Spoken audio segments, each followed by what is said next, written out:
All right. Welcome, everybody. So that was a 3D Nebula in Blender demo reel produced by, amongst other people, Gleb Alexandrov and 80 Burrows. The reason why we're showing it is because it's the splash screen for the version of Blender that we're going to be going through today. Sunil, you want to kick us off? Yes, thank you, Sterling. We have a really full schedule today, so I'm not going to talk very long. I'm really excited for it that everyone who decided to come to this event. We had like an overwhelming response. It was amazing. LA-SIGGRAPH to have work to put on this event with LA Blend, and let me just say that when you're posting questions on Zoom, you can direct the questions to the panelists and everyone. And on the YouTube, you can target Los Angeles Blender YouTube account, and it will highlight the question. So let's get on with it. Back to you, Sterling. All right, thanks, Sunil. So for those who don't know, this is a joined up meeting between the LA Blender user group and LA-SIGGRAPH. These two groups have a lot in common, actually. We have a lot of joint members, so we're kind of excited to do the meeting with them. I think maybe what I'll do is I'll just start with, what is Blender? Because it's possible that people that are part of LA-SIGGRAPH may be using Max or Maya or Modo, which we also love, but in the LA Blender user group, we're really big on open source software. So Blender is, for everybody's benefit, it's an open source 3D digital content creation package. It does modeling, sculpting, 2D, drawing, texture editing, shading, rigging, animation. It's actually good for both 2D and 3D. There's a lot of great 2D stuff that is done in Blender. It's got both a real-time EV renderer as well as a path tracing cycles renderer. It does compositing, motion tracking, and all manner of visual effects. And it has a pretty decent video editing tool as well. Most people that pick up Blender a lot of times are attracted to the fact that it's free. But what really keeps people coming back, besides the fact that the software is awesome, is that it has a really fantastic community. So you could literally develop personal relationships with the developers. People in the industry are extremely forthcoming with tools and techniques. Has a really massive ecosystem of add-ons. And it's backed by industry. So the icons, so the logos you see at the bottom of the slide are just a few of the bigger contributors financially backing Blender, providing both developers as well as money. And there's a whole bunch of other smaller studios that, of course, and individuals that can be listed here. But I think I'm going to start this actually with a straw poll. So let's do this. Give me a sec. All right, so what you want to do, I'm gonna drop this link into the window here. I'd love to see who has used Blender before. So you could use the URL and the code at the top of this slide, or you could use the URL that we're about to drop into the Zoom chat. So yeah, let us know if you've used Blender before. Hey, David, do you see a URL in the Zoom chat? I dropped it just a short while ago. No, I don't see it. You might want to post that in the in chat. There's a little thing at the bottom that says to all panelists and attendees. Gotcha. You might have sent it to one group or the other. All right, to all panelists and attendees. There we go. Perfect. It's working now.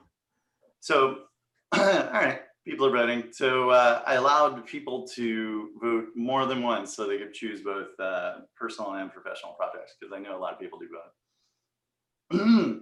All right, so we got some newbies. So that's good. This is in millions, right? Yeah. Well, the downloads in Blender is in millions. That's for sure. They get millions. Does anybody know the stats off the top of their head? I know Ton actually posts some during the Blender conference. It's pretty impressive. There's like millions of downloads per month. It's somewhere in that range. Google tells me 500,000 times per month. Whoa. 6.5 million last year. Good thing it's only like 200 megs, right? They're yeah, they're pretty good at saving their bandwidth. All right, so it looks like we have a mix of both personal and professional use here. It's pretty good.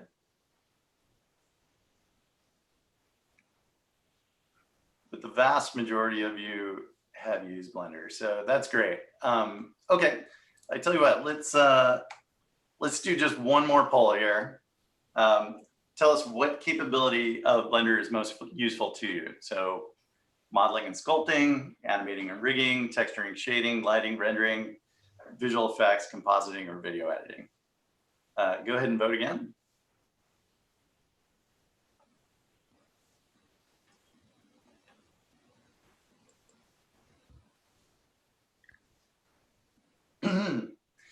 Yeah, it's really fascinating. We get a mix of people at our Blender user group meetings.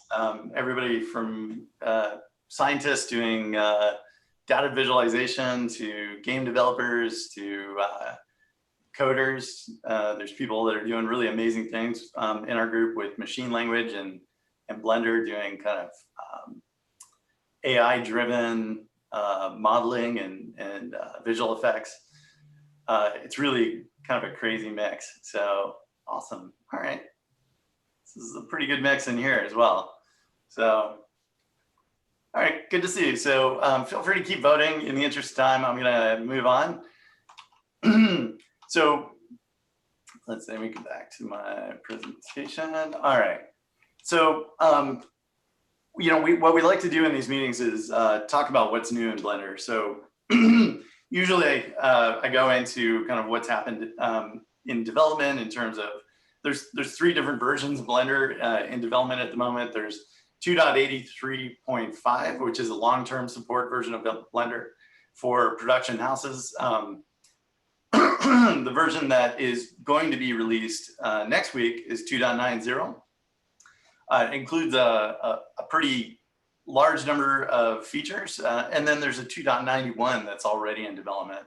So 2.90 is really just in a kind of like a stabilization and bug fixing mode at the moment. But there's just been a huge number of user interface kind of cleanup actions. There's enhancements to UV and modifiers. There's been sculpting improvements. Really awesome to see the multi-resolution sculpting and cloth modifier getting updated. Lots of good grease pencil updates. There's been some updates to fluid and cloth, updating that kind of MantaFlow fluid and cloth stuff. Cycles is way faster now through some help from both from Intel on Embry, which kind of speeds a lot of the BVH building, but also on the denoising, you know, so Intel's contributed open image denoising both in viewport and in for final renders. There's better support for NVIDIA hardware like GPU memory pooling, which is pretty cool, not to run out of memory on your GPU anymore if you have more than one. And then we have motion blur in Eevee, which is a long time coming. Great animation and rigging.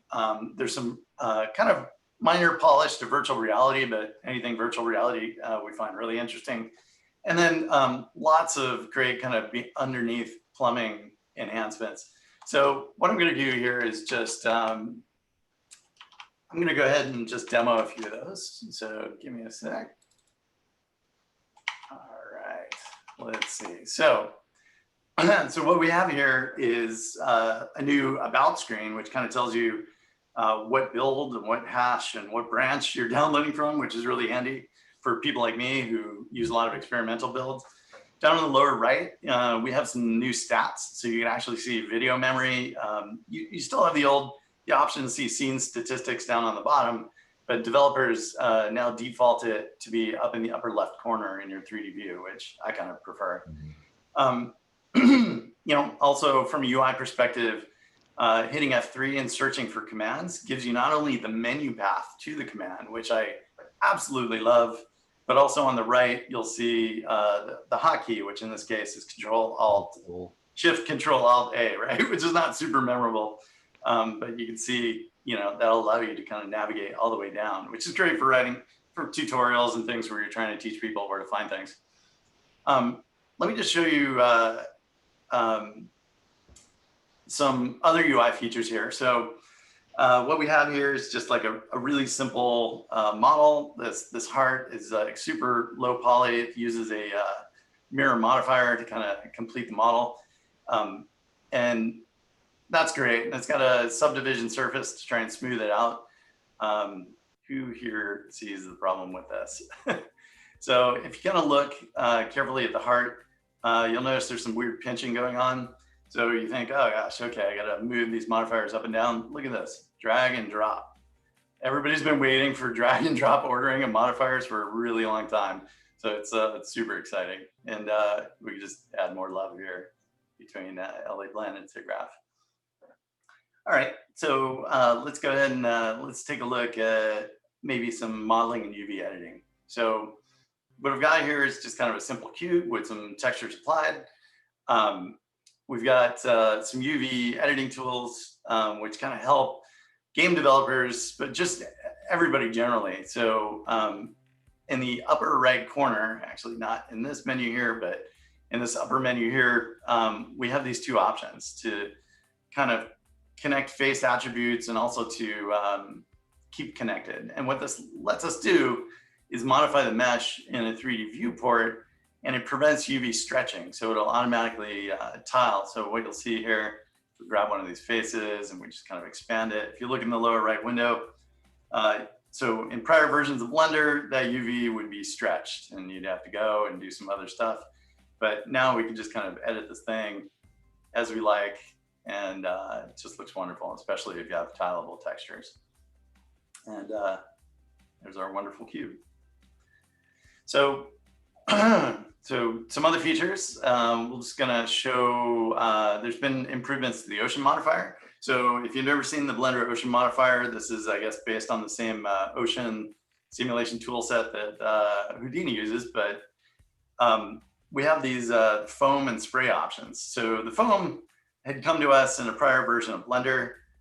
You can see that by hooking up an attribute node. We'll just kind of tweak the factor here. You can see the foam. You can actually mess around with the resolution in other portions of the UI. But what's new here is the spray attribute. So if we hook this up, let's move the factor over. So if we hook this up, what you can see is a spray map. So this can be used for like secondary simulations. Really handy. They give you the ability to invert it as well. So, and here's just an example file from the developer. You can see both the foam and both normal and inverted spray maps. All right, so let's take a look at some of the cloth simulation stuff. So the cloth brush was a fan favorite, actually, in the last version of Blender. But what we have now is cloth filters. So if we put just a mask on this plane, the subdivided plane, we can use this cloth filter. We'll just turn down the strength here because for some reason, I think the defaults probably need to be adjusted. It tends to be a little bit strong. And if we just grab the mouse and move it to the right, you can actually do cloth sim straight within sculpting. You can go a little crazy here. If you move the mouse back and forth, you can kind of get all sorts of wacky effects here. So this is really handy if you just want to create like a quick blanket on a bed or curtains on a wall, and you don't want to go into the whole simulator system. You can actually just simulate directly within the viewport now. So once you have it where you want, you can then grab some other tools, like in this case, let's keep it about there. So let's grab some brushes, like maybe let's see, maybe the cloth brush, and kind of like bump it around to get it to where you want to be. So all up, Pablo DeBarro is both an artist and a developer that's been enhancing these tools. He's been doing a really great job. This cloth brush actually ended up in ZBrush, kind of like in the next version of ZBrush. So let me show you another area. This is kind of an example of how we might use the multi-resolution modifier. So this isn't just a model that I downloaded off BlendSwap. So this pillow here has a subdivision and surface modifier on it. Just to kind of make it a little higher poly than it is already, I'm going to go ahead and apply it. And you'll see, so this would be kind of representative of, let's say, like a high poly mesh that comes from ZBrush. And if we go into the modifiers, we can add a multi-resolution modifier. Now, for those that have seen Blender for a long time, you know this tool kind of went away while they redid the plumbing down in the guts of Blender. Let's just turn on some wireframes here so we can actually see the mesh in object mode. All right. So if you go down into this generate area, you can click rebuild subdivisions and look in the lower right, you see this 2 new levels built. So if we go up here, we can lower the subdivision level and you can see Blender's automatically calculated lower subdivision levels for this mesh. And this is really handy because obviously you want to sculpt on a lower resolution mesh and then have those deformations propagated up to higher levels. So, you know, we would go ahead to just demonstrate that. We would go ahead and pick this pillow, kind of fumble around finding the grab brush, and then let's just zoom in. Now this is the high resolution mesh, so let's go to our modifier. We'll go ahead and move the sculpt levels down to 0, and then we can push and pull it. Whoops, let's just bump up our radius of our brush here. We can push it and pull it around and kind of make it what we need. And then of course, bump it back up in resolution. So super, super handy tool. Really happy to get the multi-resolution modifier up. This is just one of 3 sculpting workflows in Blender, but it's just really great to have it back. Okay, so just demonstrating some of the fluid in Blender. So we have MantaFlow is the fluid engine in Blender. It's really so much more fun to work with than previous versions of the fluid simulation in Blender. It uses new open VDB features, so really great stuff. All right, so hopefully this is coming through. So as you can see here, I just wanted to show off under cycles, you know, optics is now an option for non-RTX cards. So that's just built into the cycles render. You know what, we'll go ahead and we have CPU rendering happening here. We'll just go ahead and start rendering here. And what you'll see in this particular demo file, which was downloaded from blender.com, is that we have a lot of noise. So here we are, we're at like 8 samples. It's looking really noisy in the viewport. So what we have as an option now, we'll just go ahead and let's go ahead and jump back to, yeah, like we're at 22 cycles and it's still looking kind of rough. We'll just jump back to the real-time EV render in the viewport, and then we'll enable Intel's open image denoise and go ahead and start that again. And everybody's seen denoising hopefully by now, but you can see this thing kind of this rather large Blender file example. At about 4 samples, it starts becoming really clear. So just a really excellent performance enhancement for doing kind of viewport denoising. And not only that, but you know, if we wanted to switch to GPU, let's go switch this back to EV real quick. You can actually choose optics here. So if you had an RTX NVIDIA card, this would be even faster. I do not have an RTX video card, so this is actually going to be a little bit slower. But you can see even at like 2 or 3 samples, it's already starting to become really clear. So just awesome performance enhancements for both the viewport and for the renderer. So the Embry rendering in Blender, you know, on one of the test files, you know, the Blender Foundation was actually able to see, I think, about 900% speed up, especially with motion blur. So it went from an hour to render a frame all the way down to 5 minutes with the new Embry code base. Now, they had kind of mixed results with all their demo files. That's kind of the more extreme case. But in general, rendering is happening much faster in this version of Blender. So really exciting stuff. All right. So let's go ahead and talk about VR. So scene inspection was introduced in Blender for the first time in the last version. It allows for kind of view-only rendering. It's good for pre-visualization. There's only a limited number of HMDs supported, those that support OpenXR, but that's a growing list. So what that looks like in practice, we'll go ahead and just use this test ArcViz scene. This is not my model, but you can see we have this landmarks feature, which allows you to kind of help the viewer navigate to certain camera points throughout the scene.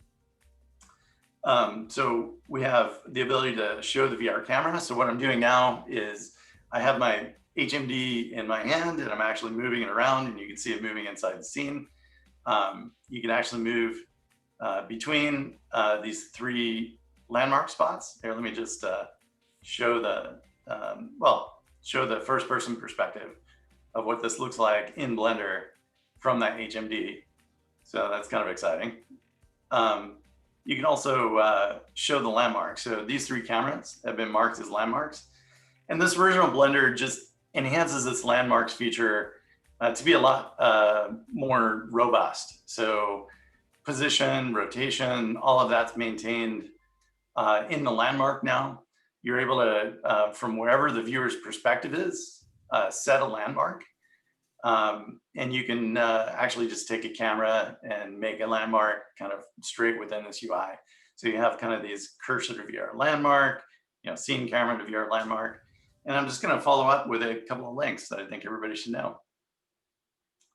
So hopefully that was useful. That's the kind of Blender 2.90 overview. And yeah, I think at this point, in the interest of time, Sunil, do we have any questions? Or rather, let's just field questions by text.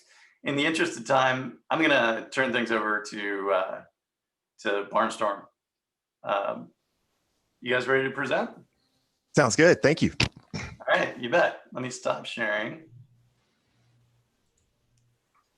All right, it's all yours. All right, everyone. Hi, I'm Michael Ing, and I am a CG artist at Barnstorm VFX. I've been there for about 3 years.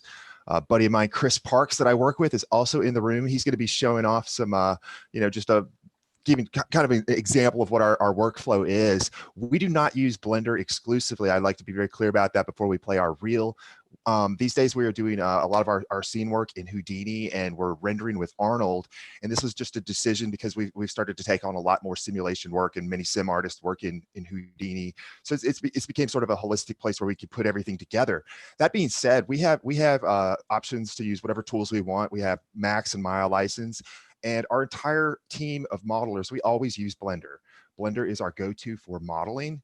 I think it has the best tool set of any package for building models, UV unwrapping. And Chris is going to demonstrate animation as well. The animation we do in our studio, we start in Blender, and we get everything we need. And when we port it to Houdini, it's still a bulk of the initial work is done in Blender.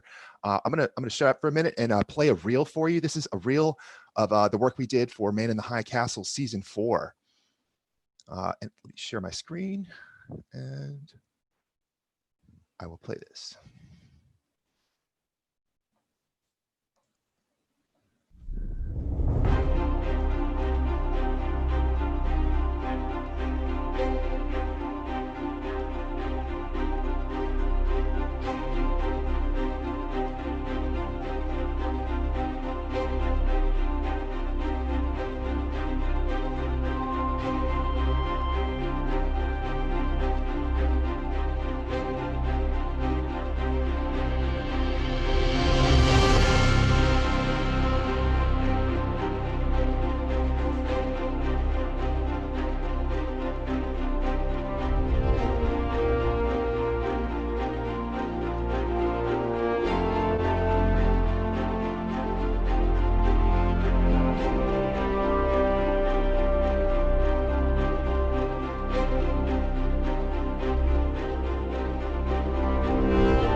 Holy smokes. Sorry. Keep going. That was pretty good. Let me stop my share. There we go. Okay. So as I mentioned before, like we're not doing everything in Blender.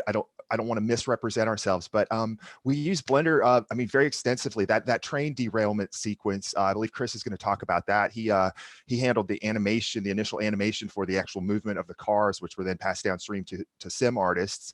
I did a lot of the camera layout on some of those shots. We had a team of about 3 or 4 people working on layout, and I was definitely involved in that. And for those who don't really know exactly how layout works, we'll have like a 3D camera track and proxy environment that then we have to align to the plate. And one of the great things about Blender, my absolute #1 favorite part of Blender is the 3D cursor.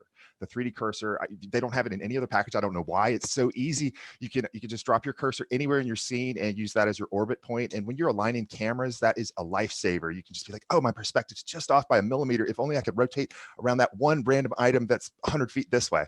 And you can just snap it and set it and get your camera lined up. It's also great for building models. I know the artists who worked on that train were working in Blender as they built the model.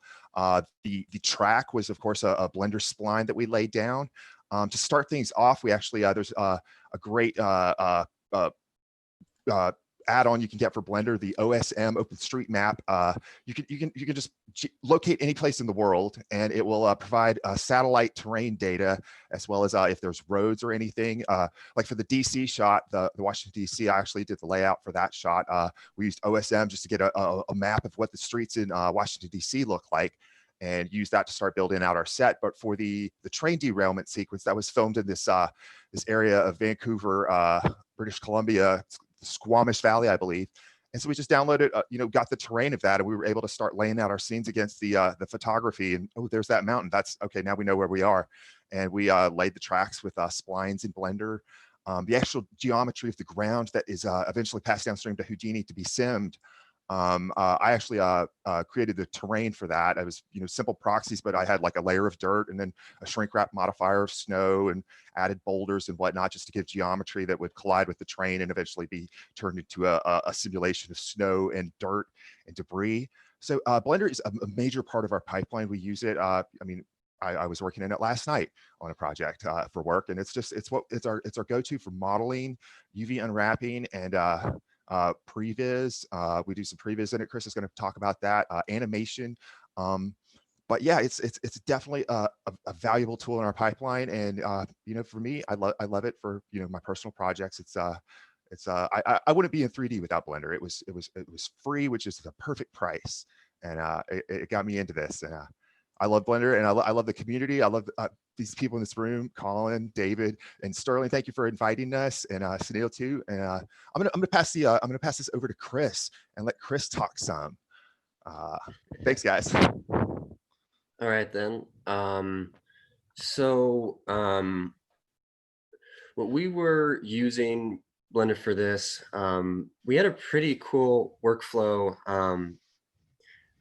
Because we work in TV, there's sort of a stress to do things quick, right? And Michael knows this about me. Everything that I do, I'm a very frustrated person when there isn't the perfect optimized workflow. So it was important when we were working on this train crash sequence that we could previs out the ideas and go pretty quickly from previs to just switch things to the full animation pass. And one of the things that we were doing, I think at the time Blender 2.8 was in alpha or beta when we were doing stuff. It hadn't been fully released yet. But there were times where I was able to use Eevee to show previs kind of renders of the scene we were working on. And so I'm actually going to share that reel again and kind of go through certain shots in the train sequence. So let me just do that right now.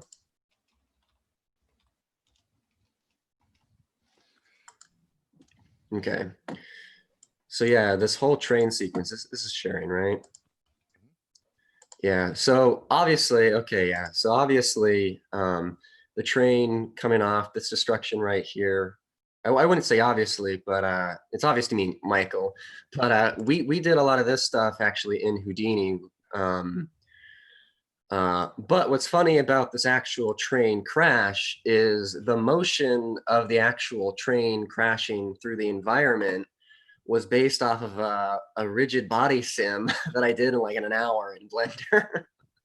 So like it moving through the scene was actually a rigid body sim, and you know, I have a background in Maya. I use Maya for previs. I worked at Third Floor for a couple of years. I enjoy Maya to a degree, but like if I had to do this in Maya, I'm not sure how easy it would have been for me. There's a really nice ease to like to just generating quick but precise things in Blender. And so this scene was actually like I had on a curve modifier, this train going around, going around the track. Right here, actually, I actually baked in all the keyframes of it going along the track.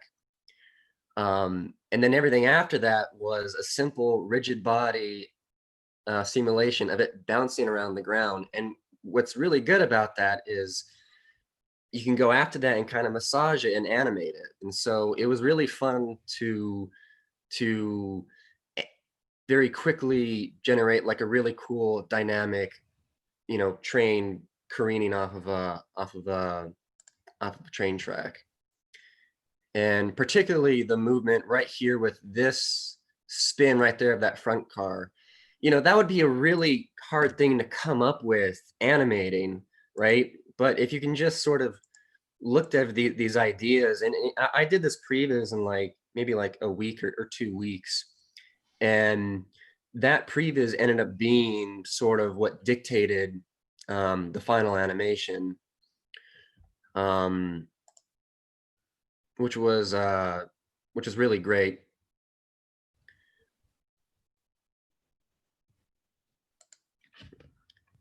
And let me show you guys a couple of things. So just a really simple demo for people who might not understand what I was saying about.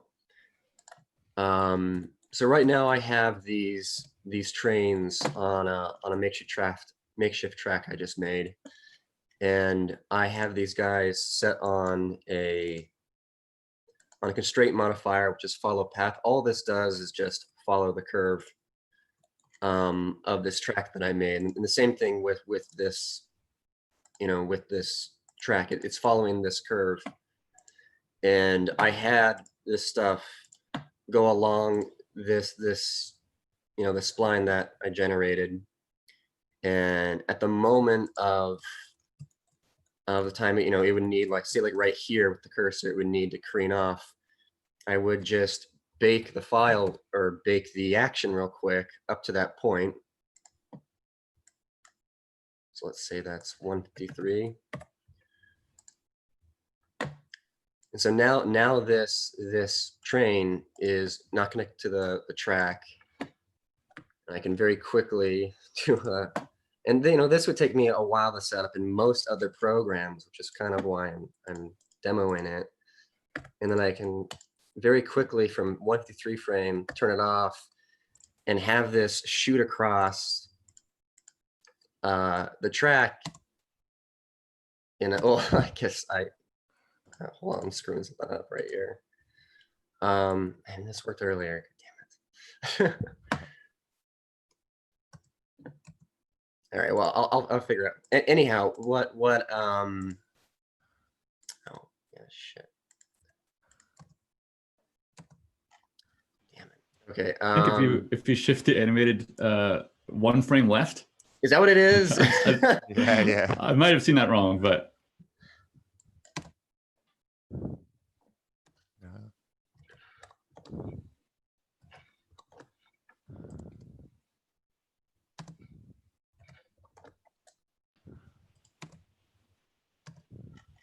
Anyhow, No, never mind.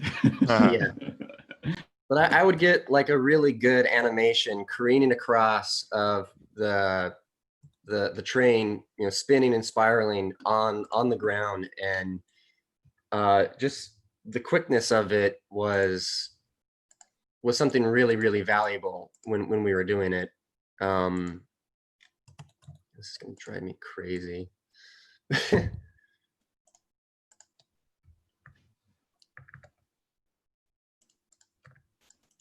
We call this the demo effect in the live entertainment business. Yeah. You guys see the pig that Gertrude that Elon Musk was trying to get out of its pen for the Neuralink demo yesterday? The demo gods always strike. Anyhow, okay, well, there's a demo god striking. Anyhow, so it was pretty much that simple. And on top of that, we would actually, I can show you this other thing. So we had all these other shots, you know, of the train going through along the track. And let me very quickly use the cursor, you know, to add a camera. This is one of my favorite things about Blender. And so you saw there was a shot of the train kind of on the track shooting a turret from sort of below the track. And so just using the cursor to lay out a camera like this, if you want to get like fast previs shots, I mean, how valuable is that? I mean, that's pretty great. And so now I have a camera, it's laid out on this track. I can, you know, very quickly place kind of a rotating shot. And then when I was doing previs, I would even use the camera cuts in Blender to, you know, to cut between different actions. So let's say I have, you know, this guy right here going across there. I could even, yeah, this part I fucking know how to do. Oh, crap.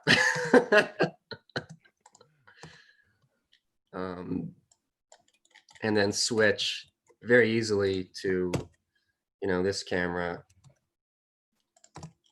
So if you're trying to come up with previs, you know, or with dynamic shots, I mean, I use Unreal, I use Sequencer, I use Maya. This is very, very quick to do. I can't stress how easy it is to do like previs, and then to even build on top a whole, you know, fully fledged animation system on top of it in Blender. It's an incredibly useful tool. And so yeah, that's what I had to show you guys. Very cool. Yeah, I don't know. Maybe it's because I'm using a different version of Blender. Anyhow, so Nice. Super cool stuff, Chris.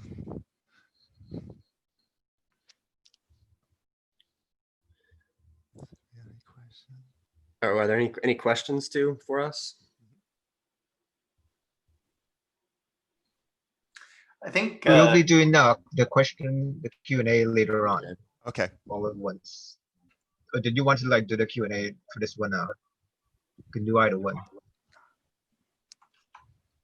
yeah, let's save a Q&A for the panel. And Sunil, you can modify the chat. You can monitor the chat. If there's questions, Yeah. please type them into the chat window and we'll pick them up then. Awesome. So thanks, guys. Yeah, definitely.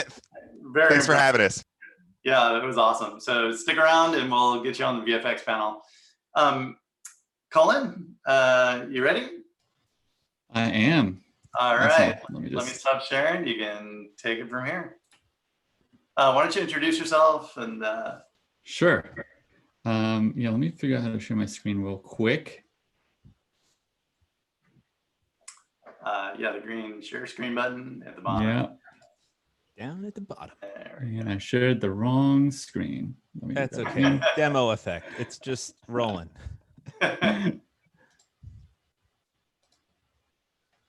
Okay, cool.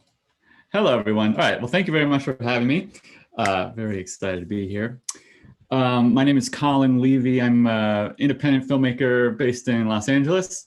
and I want to talk about Blender for filmmakers. I don't have any cool demos to show. It's kind of more of an excuse to show bits and pieces of, behind the scenes of my latest short, Skywatch. But I've been using Blender as a tool to create short films for literally 15 years in both animation and in live action. It's just such a core part of my creative life. I'm very excited about all the new features of Blender 2.9. This is going to be a little bit more of a creative, big picture presentation rather than anything technical. Part of my heart will always be with the first version of Blender that I downloaded, 2.28. I remember that one. I picked it up in high school, and I've sort of been playing around ever since. This is something. This is kind of before Blender had hair sim, before it could do before it had a built-in compositor, before it could do motion tracking. This is just from basically, this is from the project that forged me, a little short film I made in my backyard starring my dad. And for me, it was just so thrilling to realize what I could do with free tools and online learning.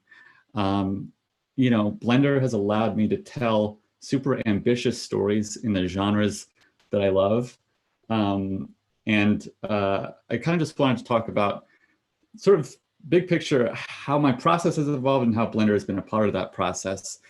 Because as I've kind of gone from short film to short film, I've found different ways of integrating Blender into every step of the process, even the live action stuff. So, you might assume, okay, if you're using Blender for a live action project, you're probably going to do visual effects with Blender. It's probably going to be in post.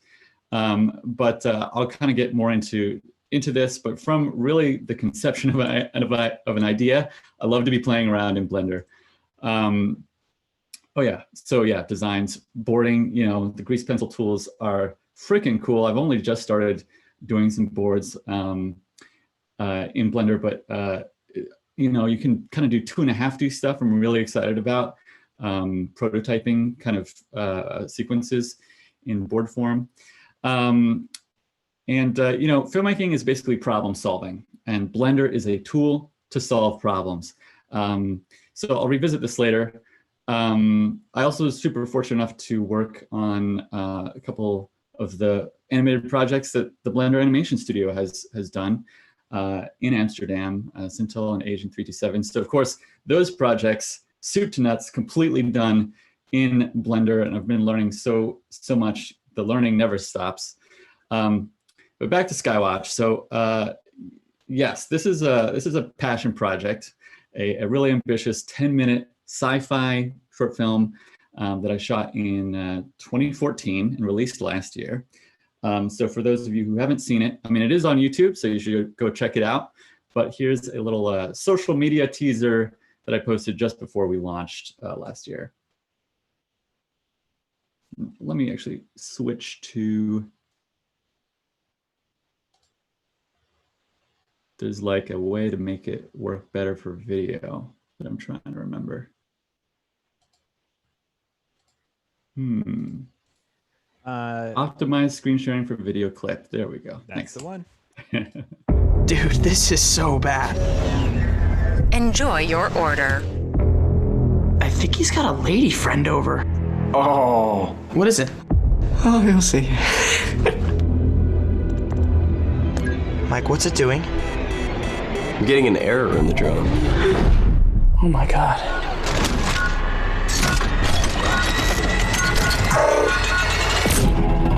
Attention. You are in breach of the Nextdoor Corporation's Terms of Service Agreement.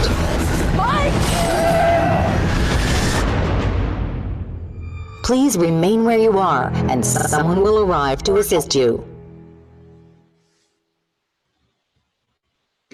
So we released that in December last year, and it's done pretty well online. And hot off the press this week, finally able to announce that we're developing it as a TV show based on the short film, which I could not be more excited about.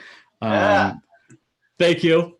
Yeah, I've been working towards this, for such a long time, but it is truly not hyperbolic to say I owe my career in large part to a piece of software. So, there's a lot of things I could talk about with Blender for filmmakers, but I kind of wanted to go and talk about one of the more underrepresented stages here. I think a lot of people can kind of imagine we just had incredible, the Barnstorm presentation for visual effects. It actually touched on a lot of previous stuff, which I want to talk about. But, we've seen a lot of, modeling and shading and stuff is a little bit linear and straightforward. So I really want to talk about this section here, previs, tech viz, and post viz, because for me, this is more the problem solving of not how do I make shots, but how do I figure out what shots we're making, in the creative process. And I thought that the most fun way of talking about these boring words would be to involve a world famous celebrity. So as many of you know, possibly, we were fortunate enough to get this cameo. Jude Law was incredibly generous, and he appears in my film, spoiler alert, for about 7 seconds. So I want to talk about how we use Blender specifically for that one shot. So just to start, here's the final shot in the context of the movie.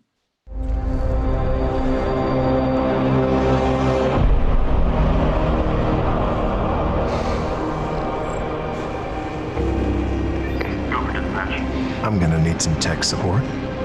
Copy that.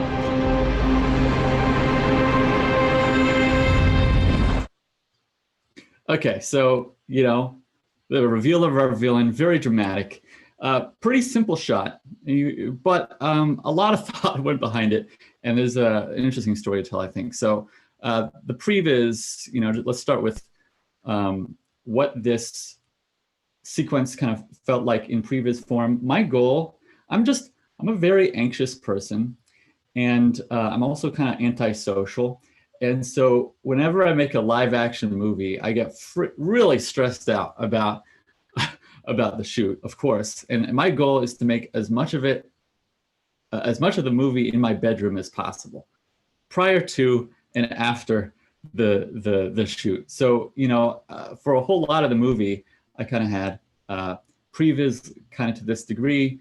And here's another scene just to kind of, this is from the alley sequence. This is, we use Blender 2.7 series for this. And I wish I had Eevee at the time, because the previs could look a lot more beautiful. But, I wrote the script, I'm going through literally line by line, and then animating, in Blender, kind of just doing the problem solving of the shot design, the flow of, and the edit, kind of doing very similar to what Chris was just showing, binding cameras to markers and just kind of scrubbing through a sequence. Let me see if I can just fast forward here.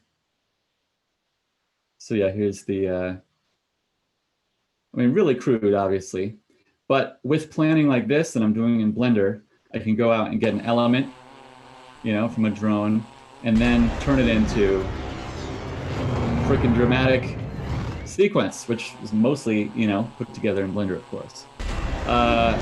So just to completely belabor the point, here's another sort of comparison.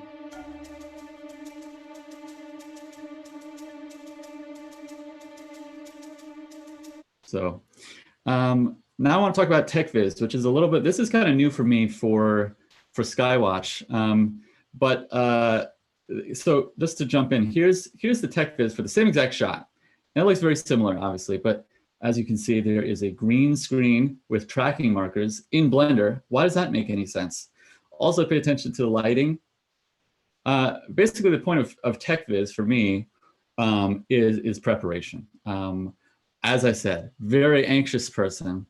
And in this particular case, my anxiety was through the roof because we had 1 hour to get the shot with Jude Law. and he was available only in London. So I was going to fly to London and meet a crew that I'd never worked with before in a space I'd never seen to get exactly what we needed. So, you know, the goal for me was to simulate that scenario and iron out any issues, again, from my bedroom. So when we were looking to rent a space, we found this place that had a 3D model of the interior, which allowed me to figure out, okay, would we have enough space? They didn't have a green screen, so knowing exactly what green screen rags were even available to rent, I kind of could mock it up. Here I am, like, trying to decide what. I just spent a little bit of time. What size circular track we needed, what radius. I'll let this play for a second. Because I've been able to gain 1.5 feet, pulling it back. And then I've actually animated a push. So as you can see. Yeah, so I sent this to my DP, you know, this DP I'd never worked with in London. And basically it was like, how are we going to get this? And the decision of putting a slider dolly on top of a Pee-wee dolly on circular track would allow us to arc and push at the same time, which was really important to me and something that we, you know, I kind of discovered in Blender. So, you know, we got to London, we basically replicated my setup, you know, and put the circular track in, and bam, bam, bam, everything sort of fell into place. We had so little time even in the studio that it ended up being, I just don't know how we could have been really prepared without having done that homework. Oops. And so this is another thing about this, the shot had to cut perfectly into an already figured out edit. I'm gonna need some tech support. There was really no wiggle room on either end because the rest of the film was completely done. So it was also good just to pre-visualize that. Post-viz is pretty darn straightforward, but I thought it would be fun to show Jude Law hanging out in Blender. We are did some motion tracking, and then kind of drop them in our rooftop set.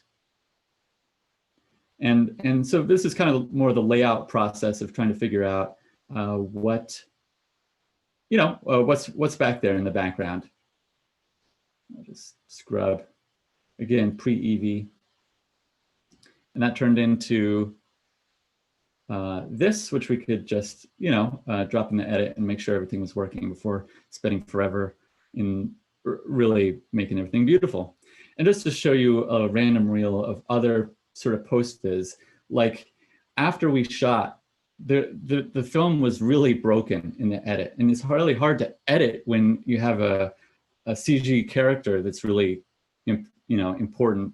In this case, we just have so many shots of drones, so I didn't want to spend forever executing shots. We just kind of wanted to cheaply indicate what a shot could work, could be, and kind of cobbling stuff together in After Effects. Just trying to be as messy and crude as possible to solve problems. So visual effects is kind of just like the next logical step where we are, we know what the shot is now, we know what's in the background now. Now it's just a matter of making it look pretty. I'll kind of skip ahead, but placing pebbles and all sorts of little weeds and stuff, and then rendering it out gets you a path kind of like this. And we didn't do, we did the compositing in Nuke for this project, and so this is what the final.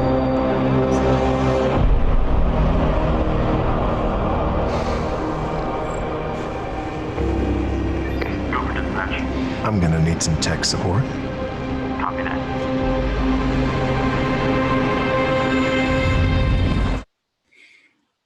So then you kind of just do that over and over, but I was so relieved that it worked out. I've never been more nervous, I think, in my life. So we had 202 visual effects shots, and this is quite a big undertaking, this project. We worked with a few different vendors, but working with Blender, with these blenders, actually vendors, didn't end up being too much of an issue. And there were quite a few volunteers, just worth mentioning at this point, just because, why Blender? What makes Blender special? You could do all this, especially this crude stuff, could be done in anything, but kind of to Chris and Michael's point, there's something amazing. You kind of can work at the speed of thought, and there's like the quickness of having an idea and being able to execute it, as I like the way you said it, I think, Chris, precision, fast. And then the other thing is the community. I've been so well supported by the community from the days of that high school short film, posting my work, getting critique, and having people kind of volunteer to be a part of these projects and working remotely. It's been just such a joy, and I don't know, I think that's such a unique thing about Blender.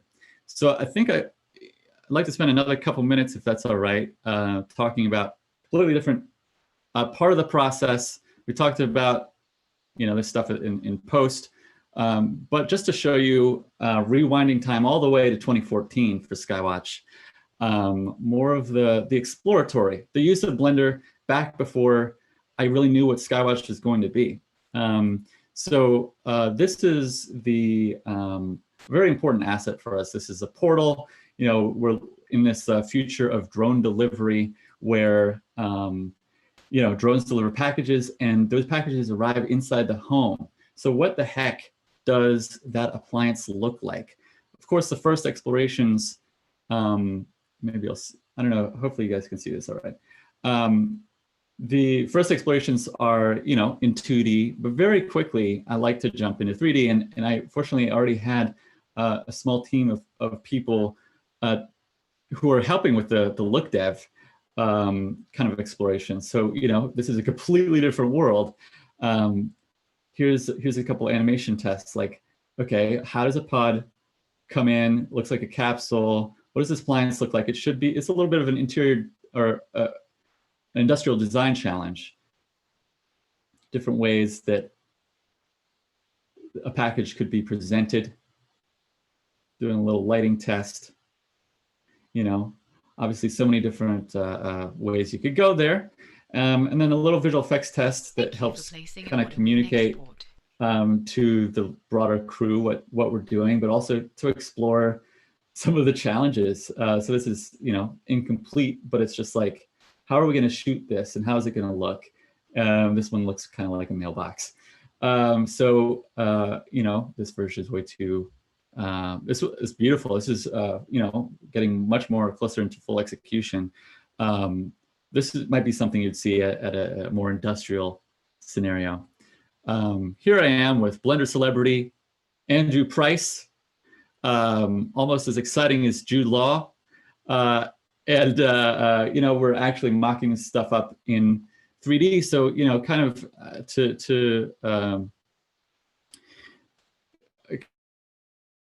it's sort of the same, previs, tech-viz, post-viz, even with a single asset. We figured out what we wanted to look like. Then we're like measuring it out. I handed this over to a production designer, and then it was made, and we shot with that, and the actors could interact with it. The eye lines were right. And it was even emitting light that could wash onto our actors.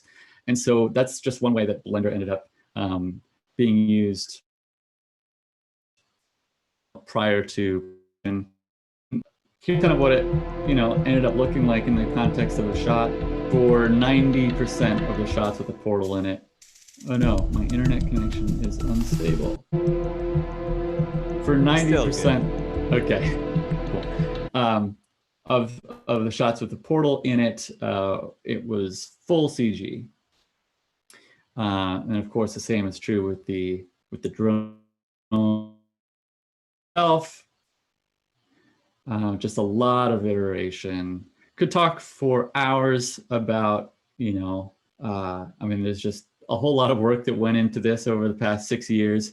But just thought I'd end with a visual effects breakdown of just kind of real from the The short is it's a little redundant. I didn't have time to re-edit it, but here it is.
Yay. Cool. Thank you. Yeah, I sort of feel like, Blender is a pretty crucial tool for a well-rounded filmmaker. And there's never been a better time. And it's been so interesting to me over the past weeks and months, but literally as recently as last night, I got a text from someone I hadn't heard of, or who I haven't heard from in this sort of context, never touched CG at all, no interest in 3D animation, who's starting to learn Blender. And I'm talking literally at least a dozen people people I know who know that I am a Blender guy, are like, I'm learning Blender. And it's really exciting. Unreal too. I mean, this is the time. I think part of it is the technology, Blender, 2.8 EV and just the fast progress. And then part of it is, of course, the pandemic, situation we find ourselves in. Everyone's trying to figure out how to make movies without humans. But I think with or without humans, Blender is a great way to. I mean, you can just continue to find ways of integrating it into your pipeline, whatever way you make movies, and it's only going to sharpen your skill set and make you more prepared when you get out of the bedroom and go on set or whatever. And why not? It's free.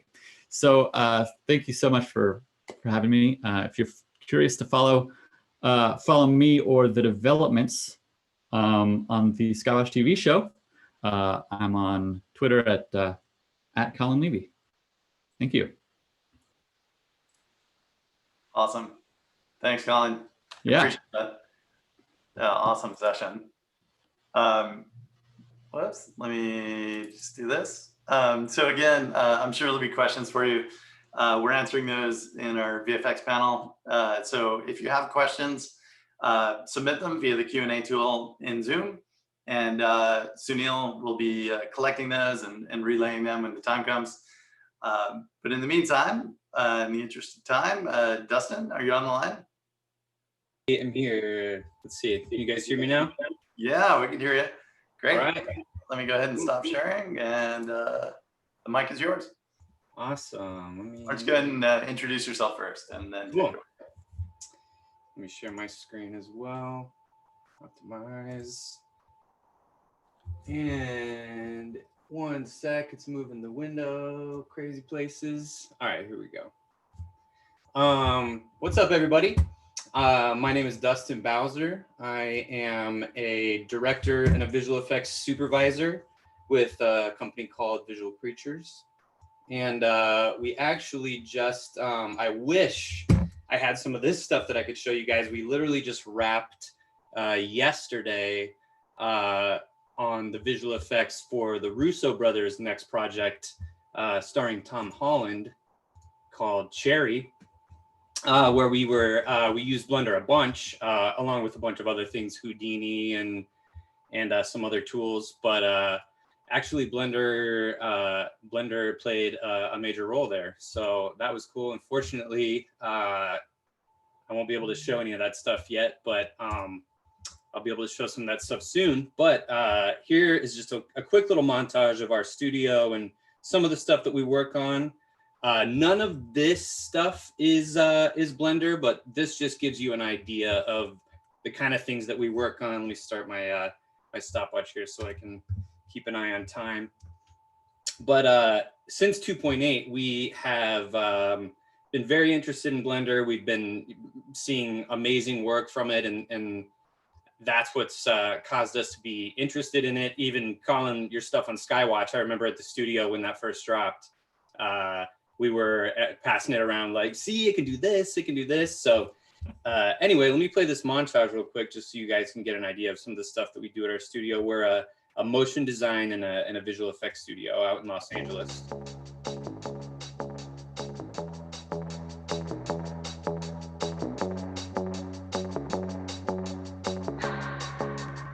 Can keep my hands on myself. Pick out dust them off, put them back up on the shelf. Yes, my little baby girl is in need. Am I coming out of left field? Ooh, I'm a rebel just for kicks now. I've been feeling it since 1966 now. Might be over now, but I feel it still.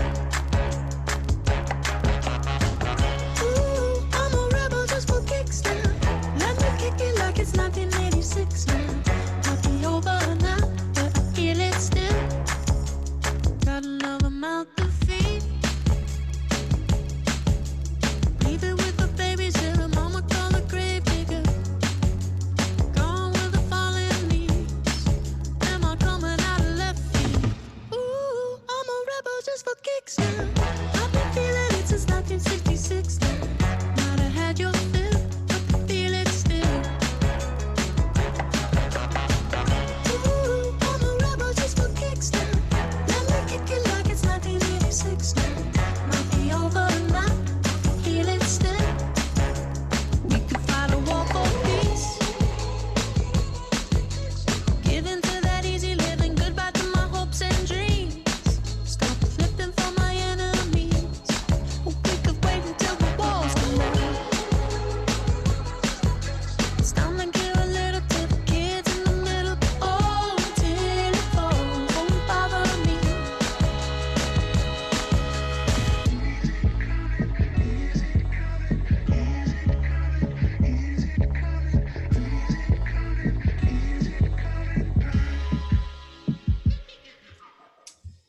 All right. The system works. Just ask these hunks. Just ask the hunks. It works. Amazing. All right, let me switch back from video compressed mode. So yeah, you can. We sort of kind of run the gambit at our studio, doing all kinds of different stuff. And like I said, most recently we've been doing a lot more feature film visual effects. And what has us most excited about Blender is the fact that that single tool can cover so many different bases. From, we were using it for motion tracking, set extension, even some fluid simulation stuff with flip fluids. We had several Houdini artists on the project as well, and ironically enough, like there was a couple of final shots where we ended up using Blender flip fluids. So that was pretty cool. Pretty cool to get in there.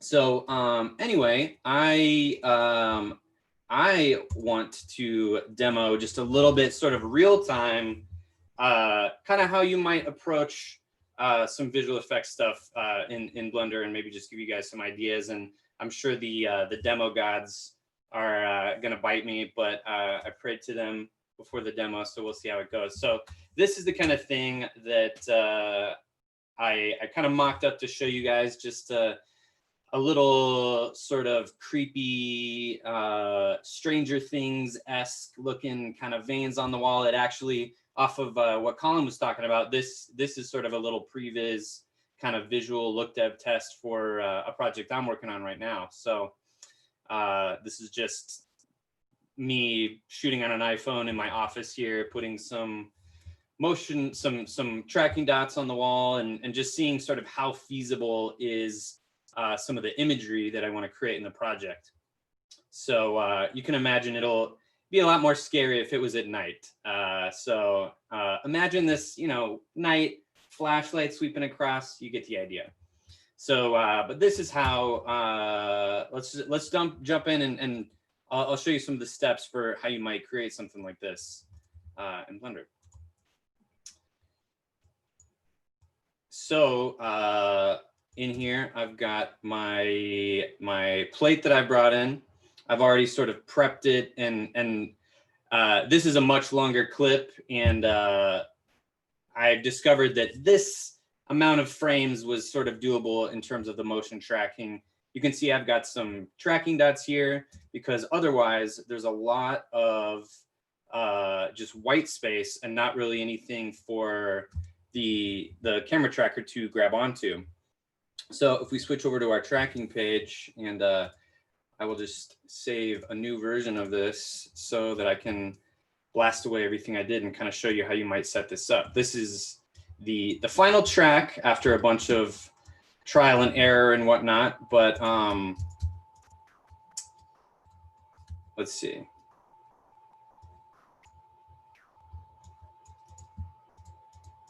Let's see if I can delete these guys. Do I have them all locked? Delete, there we go. So Blender actually has a surprisingly good camera tracker in it. I know there's obviously other tools that do this job, like Synthesize and 3D Equalizer, which we made a fair amount of use on our most recent project. But Blender has a very capable motion tracking system in it as well. And I'm not going to go into the nitty gritty of all this stuff. It's I'm going to give a little shout out here to Sean Kennedy, who's here in the chat, who has some really great breakdowns for how to here, and it's got a whole bunch how to take this from the very start. So I'm just going to kind of zip through this, and you guys can go back and check out his OpenVFX YouTube channel for some more in-depth tracking tutorials. But you can see all we're going to do here is just drop a couple tracking marks on our dots, hit Control-T to track forward, hit Control-Shift-T to track backwards. You can see it's pretty quick.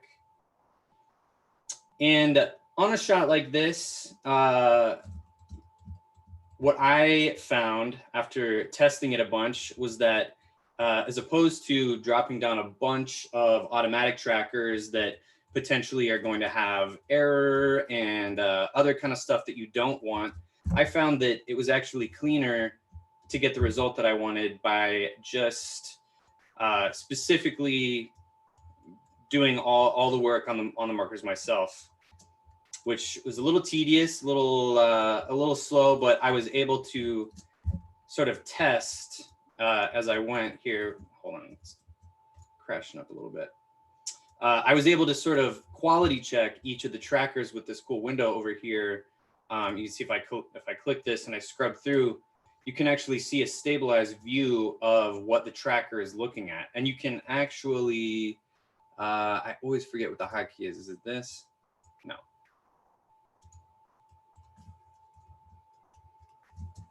If I hit L, it will actually lock the view to the tracker. So if I have any sort of jumps or jitter or anything that is going to contribute error to the shot, this is where I can sort of quality check this. And I can see here, this is pretty good. So you would go through in here and drop markers and build out your scene. And it's just a very iterative process. And eventually you have enough markers where you can step over into the solve panel and see if you can get a solve. Obviously I don't have enough trackers here, so that's not gonna work. I'm just, for test purposes here, I'm just going to do an automatic track here, and we'll just see what we get.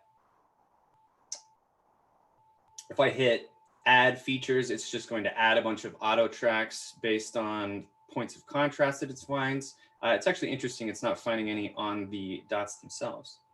but if I turn down my threshold, I can add more, and then I can just hit Control T and track these forward. Control Shift T, track them backwards.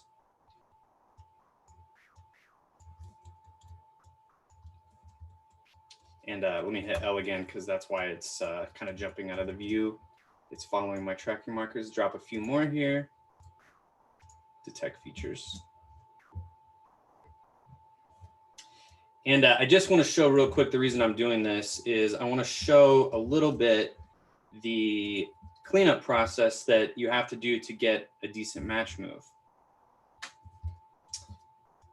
We can see down here, we have this really helpful curve view that shows each tracker, and it shows the X and Y coordinates of the tracker. And you can see, based on ones that are jumping way up and down versus all the others, you can get an idea where you might have some trouble tracks. And we can see here, if you look over to the right on our little zoomed up view, you can see we're not really getting anything kind of usable there anyway. And you can also see that from the way the motion path is. So you can just go in and delete these guys. You can see little spots where we might have a jump here at the end. So you can trim those off if you have a good track otherwise. And let's just see really quick. I don't have high hopes for this solve right now, but let's just see. You can see it's solving the camera. And you just give it a second, solve error point. If I remember taking like 2 hours to solve this the first time. So if I get a good solve in 2 seconds like this, I'm gonna be both happy and not happy, just kidding.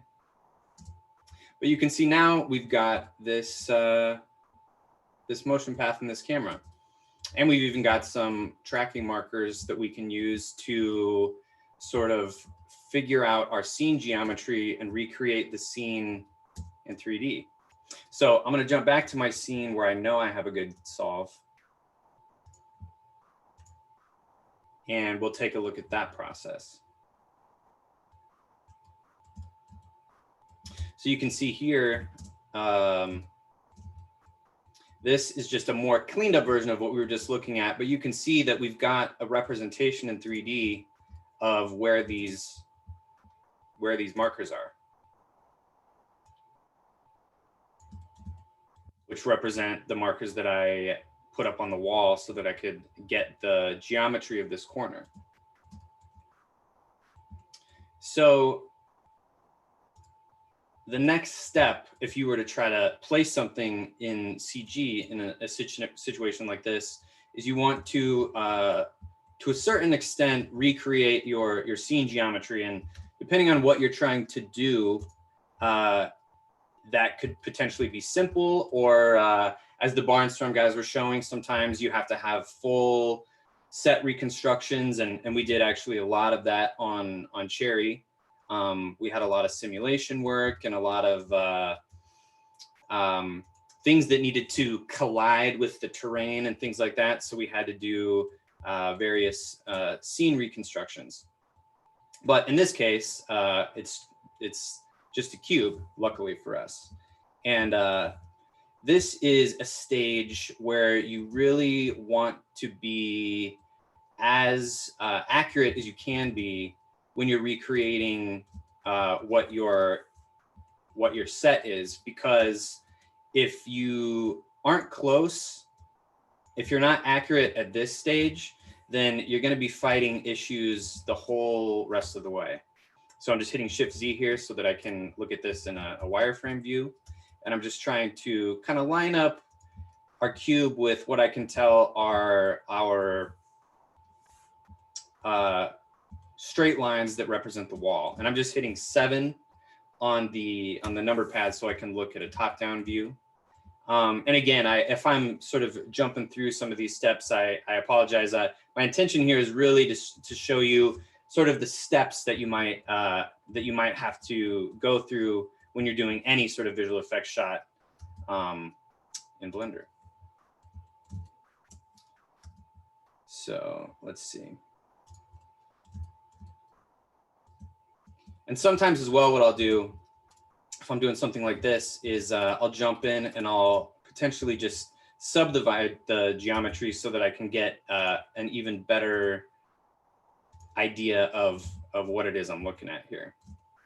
So I can see sort of the perspective, and I can lower this down and match my roof here. And you can see if I play it down that we've got a decent lineup. This is one of those places, like I was saying, you can see in the corner here. If I was to finesse this, you would really want to make sure that as much as is possible, you're lining up every piece of geometry that you can, because it may seem minor, but these are the kind of things that are going to help your visual effects and your composite really sell, because you'll see when we actually do the shadows for what's in here, if this corner is misaligned, then the shadows themselves are going to be misaligned with the corner, and you're going to be fighting with that all the way through compositing and everything else. So I will go ahead and pull up a little bit better placed wall that I created. And actually, I lied. I was a little off here too. But don't do as I say, not as I do. So once you have your scene recreated, let's go ahead and look at it here. And it looks like I remember doing this. I oriented the scene upside down so that the ceiling was my floor. At the time, that seemed like a good idea.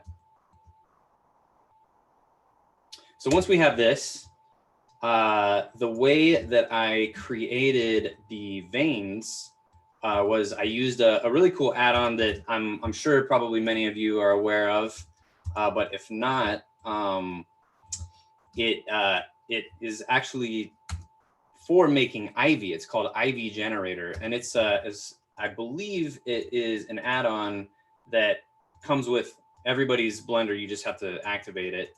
If you come to the system preferences and add-ons and type in Ivy, it's called Ivy Gen, and you just enable that, and now you'll have it over here on your side panel. And it's really awesome. It's it just does a sort of natural kind of growth pattern of a spline to create ivy, but it can create roots or just anything that has that sort of branched kind of shape. You could create kind of lightning with it and figure out a way to animate it. But it, speaking of the 3D cursor, it uses the 3D cursor to determine where it's going to grow. So if I just hit add new ivy, you can see here, it just automatically created this cool branching, natural looking pattern just right here on the surface. And you can see it automatically by default creates leaves as well on cards, which in our case we don't want. So I can toggle off grow leaves. And now when I hit it, you just get this cool natural kind of pattern, which would be a real pain in the butt and take a while to try to manually model. But you know, you can just kind of play with the parameters here and kind of go to town with sort of look deving in and blocking in some veins like this. And so what you can see here is that the ivy is actually growing on the outside of the cube. So if I step into our cube here, this is sort of the approximation of our inside of our room. You can see here, sorry, let me take one of these walls off so we can look into it. You can see we're getting kind of a better growth on the outside than we are on the inside. And the reason that is because the IvyGen add-on is using the surface normals to determine what is the outside versus what is the inside. So if I look at my cube and select all the faces, go to edit mode and go over to the viewport overlays and just toggle on face orientation, you can see that the blue is the direction that the normal is facing, and the red is the what is facing inwards. And if we look at my block out here, you can see that I have those things flipped so that it will grow on the inside. So we can do that right here just by selecting the faces and going to mesh, normals, and flip. And now we'll see if we, I can turn off face orientation. And if I drop my 3D cursor, which by the way, I'm just holding shift and right clicking. And that's how you can place your 3D cursor wherever you want. And it will automatically project itself onto whatever geometry you're looking at. So if I hit here, you'll orbit around and see it's on the floor, or here it's on the back wall. So it actually does a really great job, as the other guys were saying, in terms of helping you find your place in your 3D environment, place objects where you want them to go. Even if you just create an object, it's going to create at the 3D cursor, which is very handy for modeling or for placing objects. So now that we have the normals flipped, we can hit our, hit our IV button now, and you can see that now we're getting them on the inside. And we've got this sort of creepy kind of spider web in the corner sort of a look. And what's awesome is that every time you click this, it's got a random seed. It's just going to give you a different sort of pattern based on, I don't know what it's calculating. I don't know if it's, I don't know what sort of math is going on under the hood, but it sort of knows if you're in a corner to kind of fill itself in the corner, or it's got different gravity settings so that it's going to automatically want to go down towards the ground, but you can turn that down and have it just sort of sprawl out in these sort of different ways. You can turn up the size of it and get different results. There's a branch setting here. I know that I was playing with this to get some really thick growth. That's some very thick, gross veins. So this is something cool to play with that I'm sure you can find all sorts of cool, interesting uses for. But anyways, that's how I created my geometry for my veins in the corner. So let me go ahead and delete all this stuff and turn on what I've got here. So this is kind of what I landed on. Just a sort of little creepy cluster. There's some that are kind of dangling down, some that are just running across, and it just has this cool little kind of natural kind of growth pattern to it that would just imagining trying to model this by hand, it sounds horrible, but it was actually very quick to just mock this up. So now that we've got some geometry on our scene and we've got a camera that we can look through, we can see already when we look at it versus our plate, we've got something interesting going on. We've got something we can work with here. We've got geometry, we've got our camera, so we can actually now start to work on integrating our CG into our plate. So the way that we do that is through shading and lighting, obviously. So let me turn this on here and let's see, let's just look at the render view here. Let me just double check how we're doing on time here. And the way I'm lighting this and sort of creating the, let's see, turn off wireframe. And now we can see what we got here as a render. So to create these shadows that match what we're seeing in the actual plate, I created a hole in the wall that matched what we had for the window here you can see, and I placed just a big area light so that we can get some directional lighting that is sort of matching. You can see right here the shadow that we're getting from this lamp, which is in the shot, and the shadow that we're getting here on the veins are matching direction. They're sort of matching sort of density and quality because the light source is more or less the size of the window that we're getting here. So nothing fancy there. No, I'm sure it's just probably a white light, just kind of turned up to match. You can see if I turn this off that we get a much different result. we're missing all those nice shadows.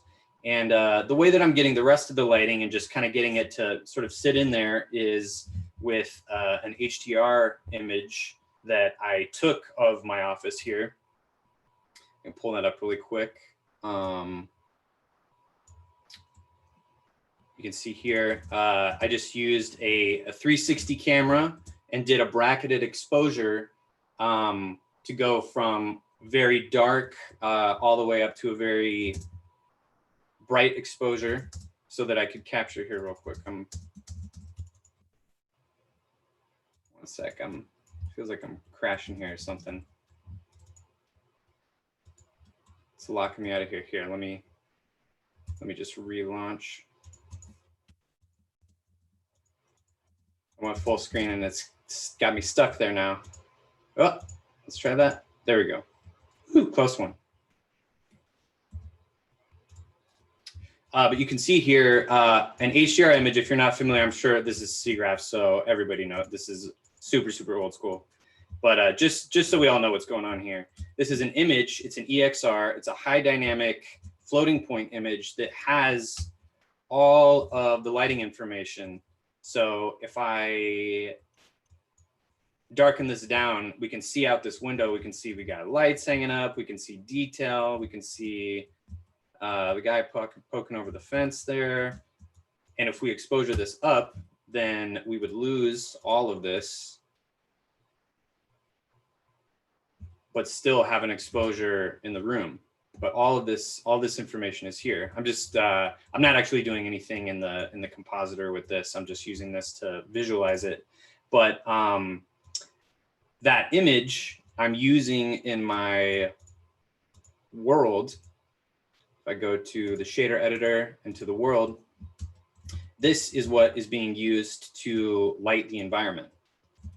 So if I was to go to render view here and turn off transparent, under film, transparent, you can see what's going on here. This is the room. And so we're getting the bright light from the window, we're getting the bounce light from the walls, we're getting this little bit of blue here.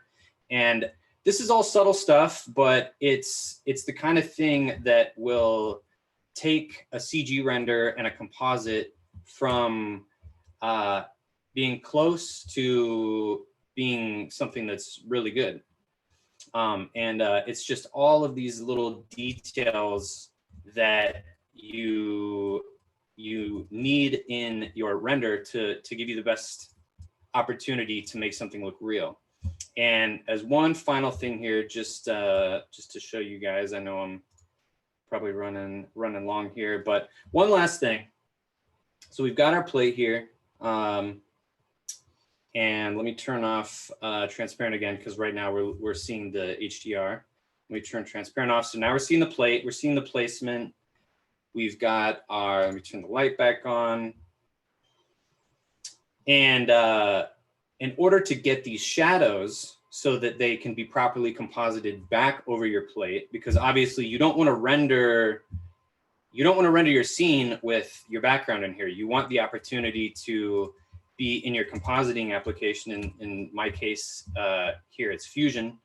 You want to be able to have this on its own so that you can color correct it, defocus it, do all the sort of compositing stuff that you want to do. You want to have your shadows here.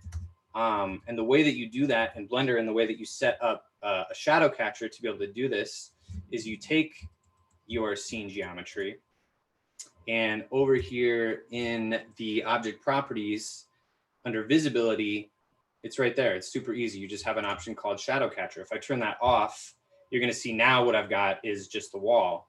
And I just have a simple shader on the wall that is, I just did a color picker of my actual wall so that we're actually bouncing a little bit of light back onto the veins so that we're getting the lighting contribution that we would get from the wall. You'll notice that if I actually turn this geometry off, even though the wall itself isn't a light, I showed you guys how we did the window light and I showed you how we did the HDR, but we also have the wall that's contributing pretty significantly to the lighting and to the look here. And to even these specular reflections for the shininess that we've got here is being very strongly influenced by the presence of this wall here.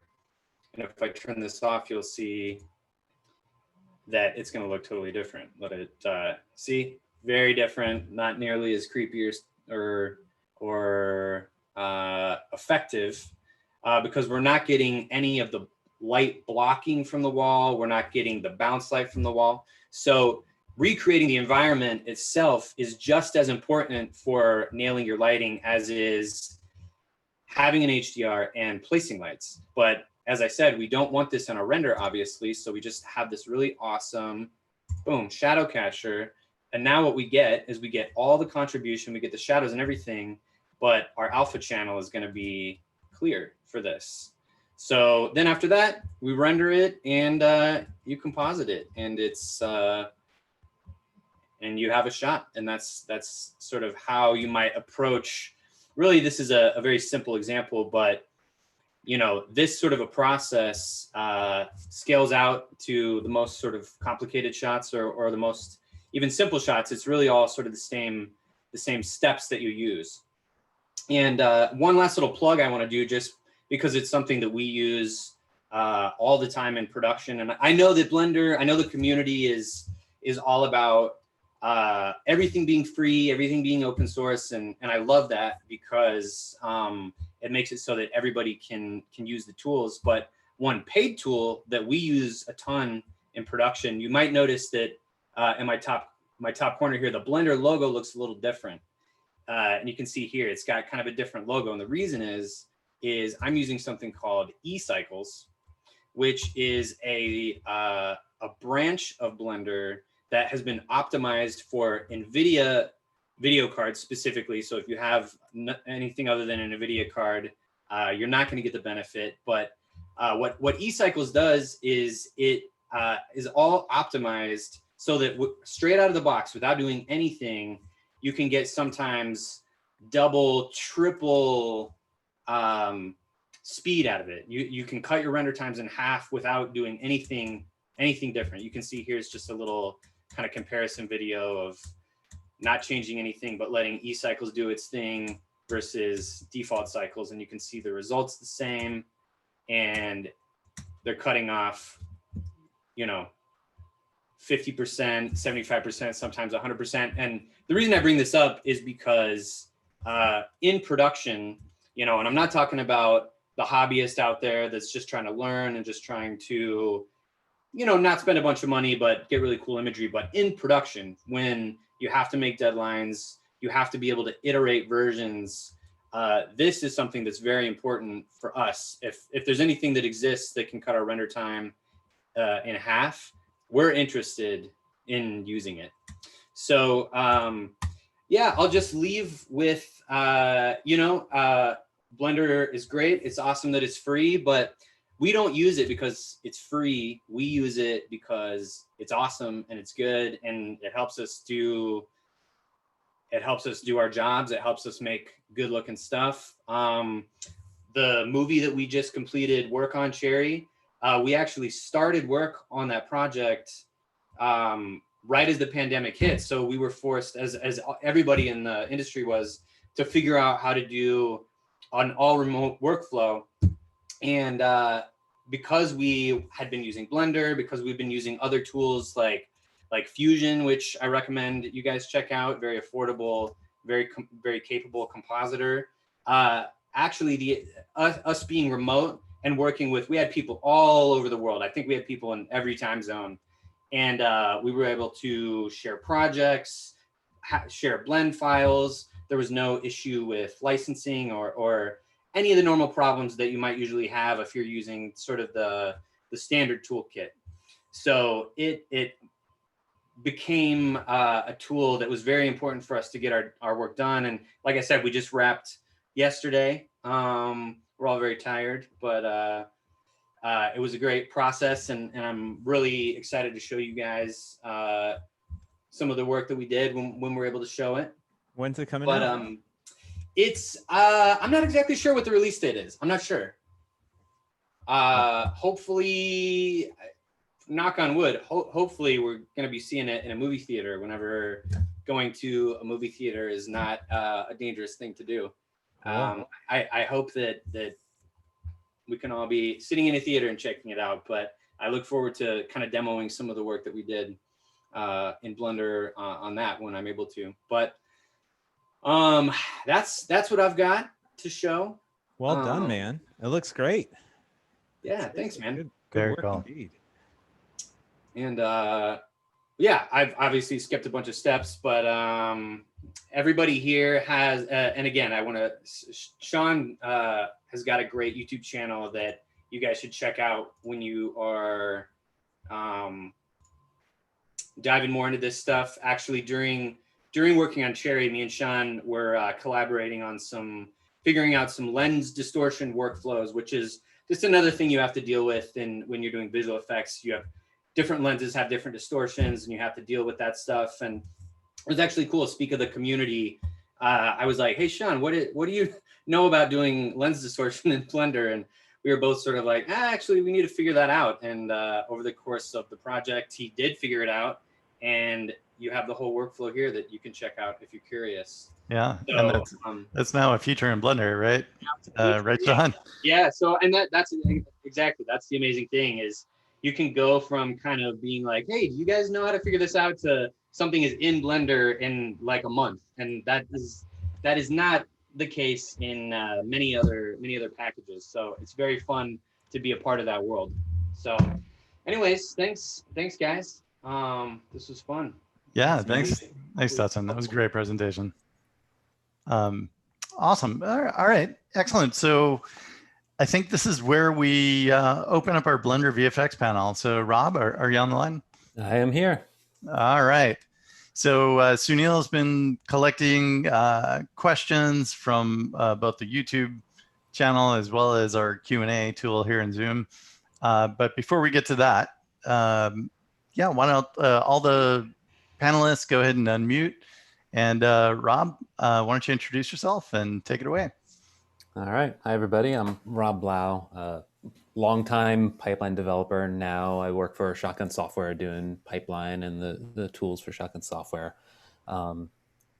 Blender hobbyist. I've been kind of using COVID times to teach my 9 and 11-year-old how to use Blender and get into some of the craziness of VFX. So we've been modeling donuts, like many people start.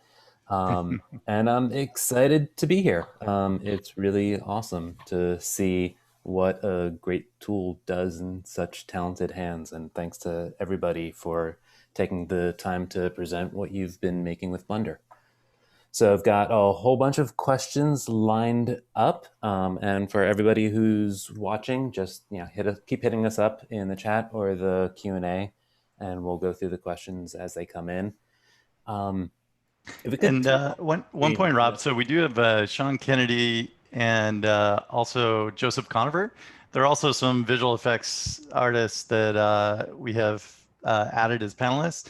So if guys, if you like, feel free to pitch up if you hear an unanswered question. Cheers, Yeah, Rob. sure. That is awesome. Yeah, everybody come on up. And yeah, Sterling, if you could stop sharing the screen so that everybody's faces get nice and big so that people can see who's answering, that would be awesome. All right. So just to kind of warm everybody up, there's been a ton happening with Blender, and just adoption is accelerating. It's awesome to see. So what are you guys excited about in terms of kind of new features, things you see happening in the community, things that are coming up? And I guess I'll start over Chris and Michael, if you guys want to take that one, and then we'll let it go around. Yeah, I've got one. I did a previous thing for Silicon Valley. I don't think we were allowed to show it. I don't know what it was, but anyhow, what was cool about it, it had a bunch of the character Russ Hanneman was like on like a motorcycle in the desert driving through. It was like some like mock commercial for Rustfest or something, and it was like a Mad Max parody.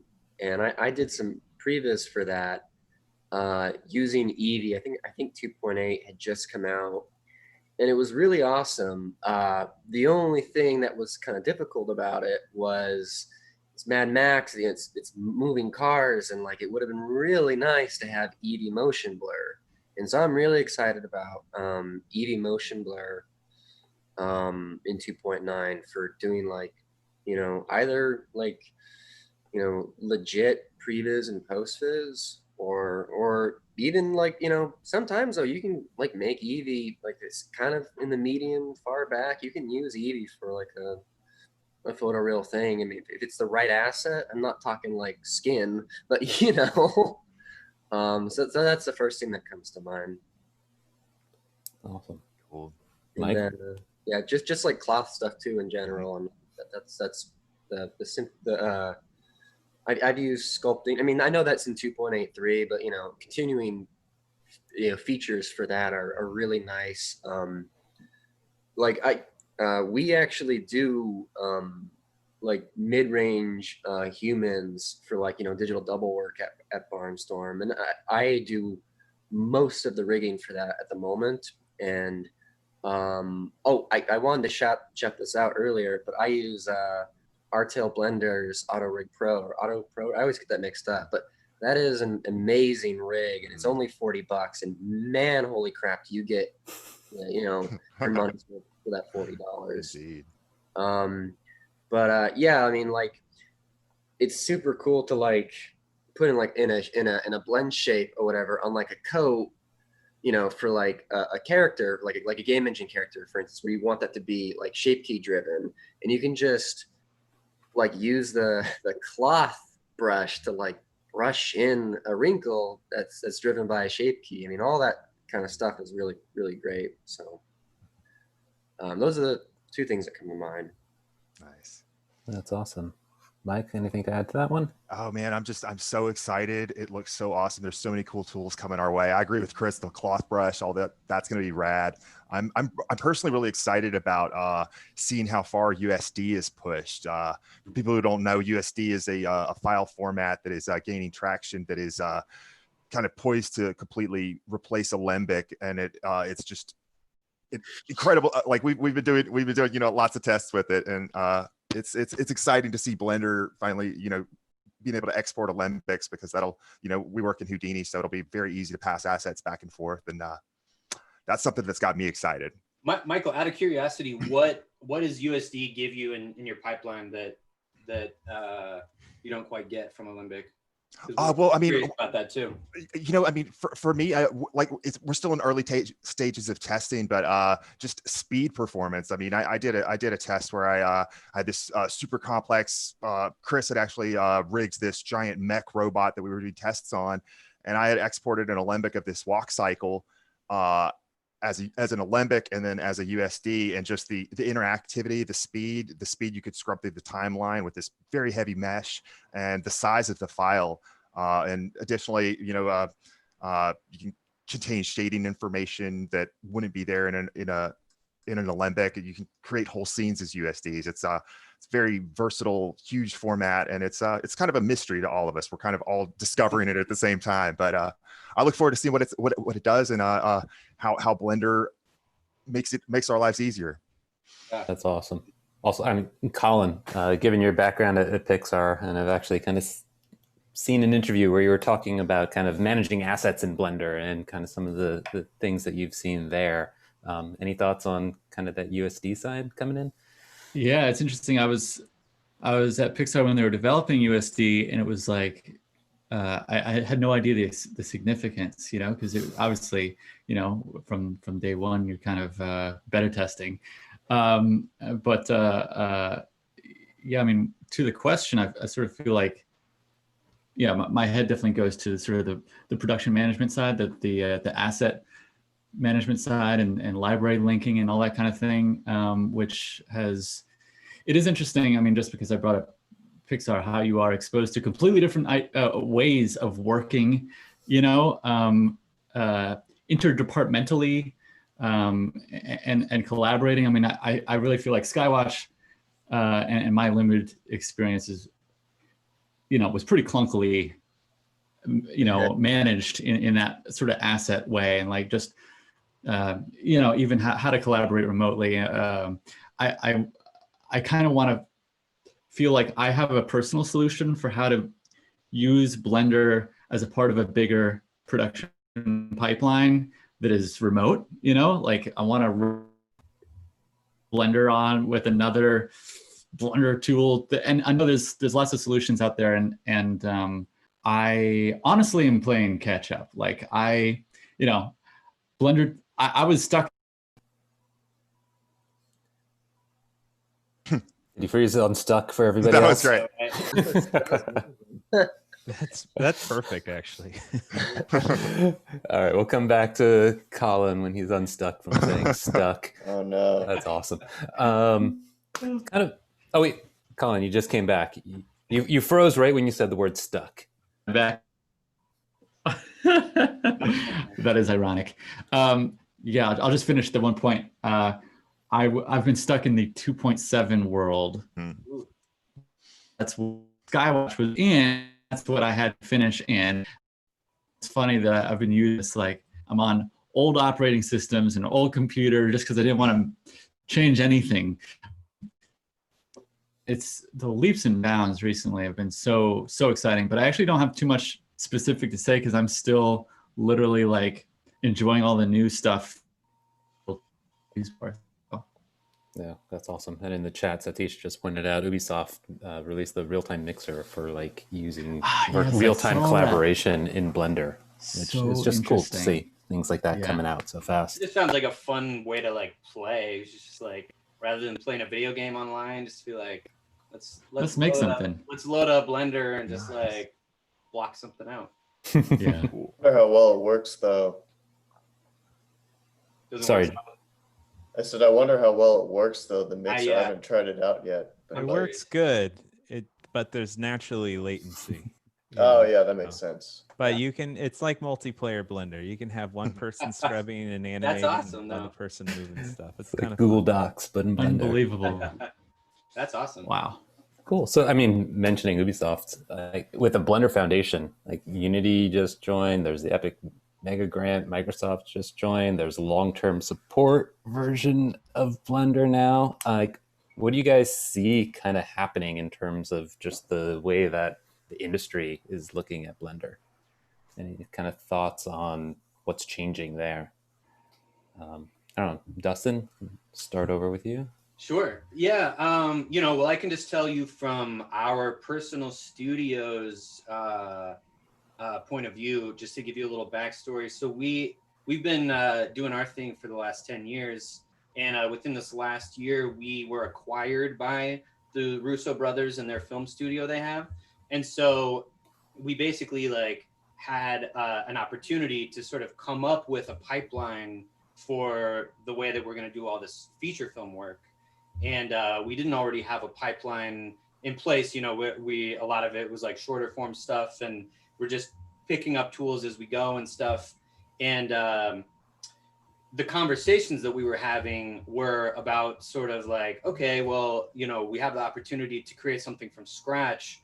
Which way do we want to go? Do we want to go the standard, tried and true, tested Maya pipeline? There's plenty of animators out there. Do we embrace like full Houdini? But, it was during a time when all this sort of stuff about Blender has been sort of popping, and all this like great work and stuff, and the stuff that David Studio is doing, and Barnstorm, and especially Tangent Animation is really blazing the trail and showing a good example that it can be done at scale. The kind of stuff that they're doing is mind-blowing with Next Gen, and then now Maya and the 3. And so anyways, like over the course of, I can just say from our perspective, me and my partner, it was a conversation of, I was always like, we got to go Blender. Like I can see the writing on the wall. I can tell that it's the future. I can just see it. And this was probably a year and a half ago before, now it's gotten even bigger. And my partner, who's, more sort of like in business minded, like kind of like, yeah, that's cool idea and everything, but we have a business to run.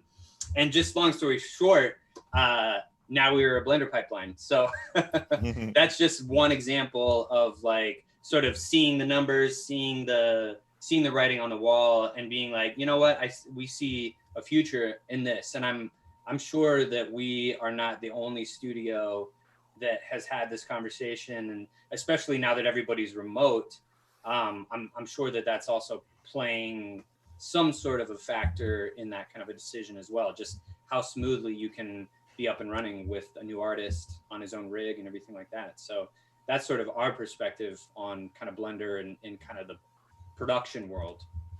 That's cool. Michael, Chris, kind of, are you guys seeing any difference in how artists are responding to working in Blender? And then Colin, like you had to get a whole bunch of volunteer time in order to get that short done. Any thoughts about kind of the way that the artist community is thinking about Blender? It's funny. I was on. I was at Third Floor about like a year and a half ago, working on a movie. A pretty big movie, and we were using Maya there. Third Floor is all Maya setup, and their Maya setup is awesome. Like their pipeline is pretty awesome, but it's like pretty sophisticated. So so I'm not knocking Maya, but like if you're trying to come up with something, if you're trying to do like a really complicated thing and you don't have the time to like make or hire 5 pipeline technicians, I think Blender's really, really good. And it's really, really good even if you want to like invest in it to a degree, but as far as like how other artists are, I was at like this company, and I happened to be sitting next to my supervisor in the room that I was working at.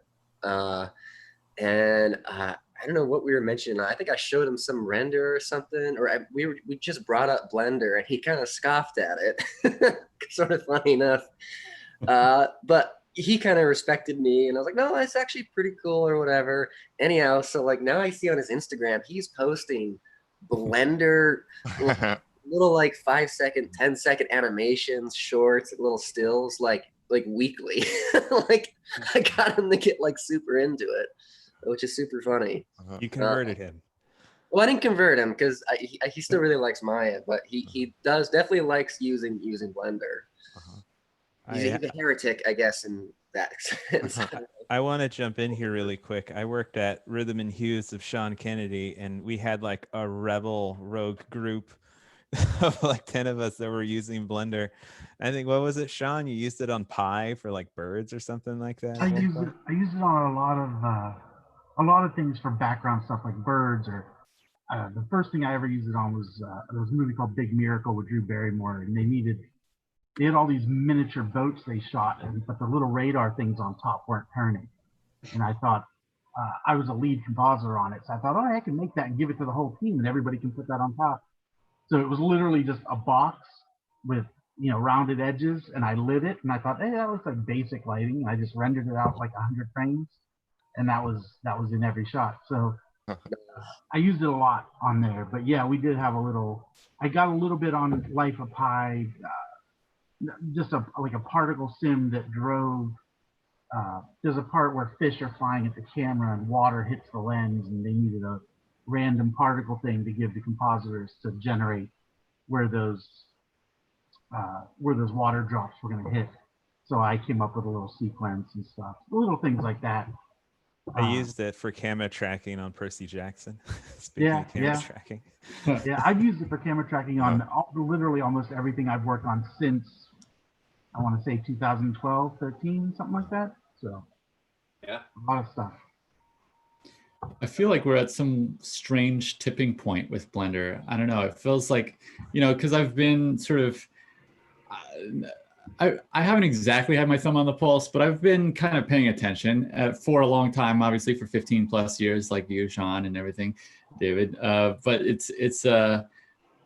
I feel like we've reached this threshold though, where it's kind of pierced through some sort of consciousness that goes way beyond the industry. Like I'm just seeing it all over the internet, and as I kind of mentioned, random friends are texting me and telling me that they're sending me their donuts, and I don't know exactly what it is, but I think that there's something about the energy of the Blender community and how it kind of generates evangelicals, if that's the right word. Like, we're all evangelizing for Blender all the time, and I feel like because the ratio of sort of hobbyists, artists who are just like passionate about discovering what they can do and playing around, and then finding that this is really fun and really rewarding, and posting their work online. I feel like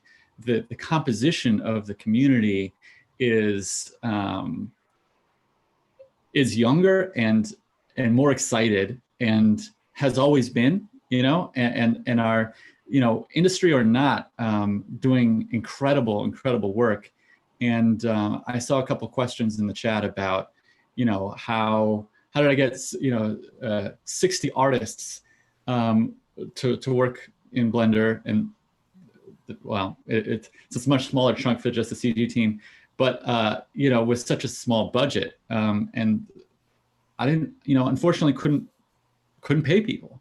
But I've always been just shocked by how many people have been willing to jump on board worthy projects. And it seems like the ethos of open source software, and we've all been given such incredible tools for free. We kind of want to use them for good, in this sort of weird way. And yeah, I mean, I've been just so indebted to the community, at every single step for every single project. Even going back to that very first, the high school film I kind of showed, Satish, you talked about, or in the chat, this is pre camera tracking. And there was a tool, a free software called Icarus, that a university had developed. But I had seen that, I downloaded that for free. I used it, but there was no way to make it talk with Blender. And I posted on on a forum like, hey, I would love to figure out how to get this human readable tracking data into Blender. And a complete stranger within a couple of days wrote an import script for me. And it truly changed my life. I couldn't believe that a random stranger would do something like that. And it was magic, because I don't know how to code. But suddenly, I could use, live action and get my CG in there. And truly, I've had that experience so many times. So it's kind of a special thing. Yeah. Yeah, for every piece of software that I've used, I've always had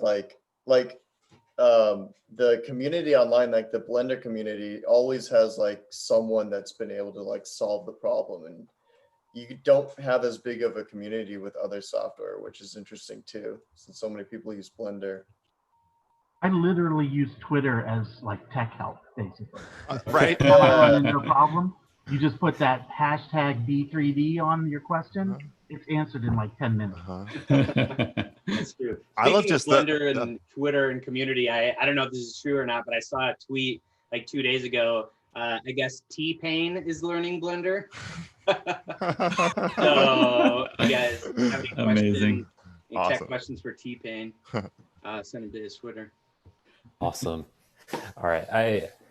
I've asked my questions so far, but I want to switch over to kind of going through some of the audience questions that came in during everybody's presentation. So I'll try to remind everybody of kind of what was going on when the question was asked in order to try to put it in context. The first one, David, it looks like you already kind of answered in chat, but just in case you wanted to talk through it, will there be any more animation rigs for Blender? Yeah, I'll jump on that one, because that's what our studio does primarily is character animation and cartoons and stuff. And it ships, Blender ships with Rigify. So if you've ever used any bipedal or quadruped rig, it does quadrupeds. It comes right out of the box. You do have to enable it, but it works really well. You get a whole little panel on the right side that lets you change IKFK. You have a face system. It's a face bone based system that works really well. And the coolest thing, and we'll talk about it a little bit later, is that it also works with Unreal out of the box. So you can export it straight into Unreal, and Epic even built more stuff on top of it to make it even better. Chris, I forgot the name of the rig that you posted though, but there are a few on the Blender market, but there's one that you had mentioned that I had heard about, but name escapes me. Auto Rig Pro, I think. Auto Rig Pro, that's Auto Rig right. Pro I mean, I always forget his actual name. His name is Lucas. I can't remember if that's his first name or his last name, but Artel Blender is his name on the Blender market. Yeah, Rigify is pretty cool, and I just saw, you know, the Epic tools for going back and forth between Rigify and Unreal, and oh, that seems so cool. But like I'm pretty deep into Auto Rig Pro and how to use that, and that one's really good.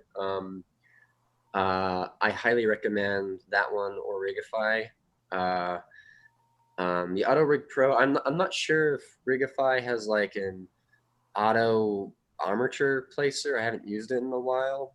Auto Rig Pro itself though has a bunch of really cool features. It has, you know, it has quadruped features. It has, you know, three-legged features like, you know, like a T-Rex leg. It has bird feather. The thing I really like about it is how it sets up automatic drivers, shape key drivers, and corrective shape key drivers. I really like the way it handles that. It's very it takes like a lot of the work out of, you know, having to set up all that stuff in the driver editor. What's funny too is like what we were just talking about earlier with the community. I swear to God, I've emailed that guy about something like, hey, wouldn't it be cool to do this? And it shows up in the rig like a month later. I'm like, there's no way you were thinking about that as much as I was thinking about that. Or maybe, I don't know. Yeah, it was like, I think I asked like, you know, wouldn't it be cool if you could bake FK to IK instead of only being able to transfer IK to transfer mocap to FK?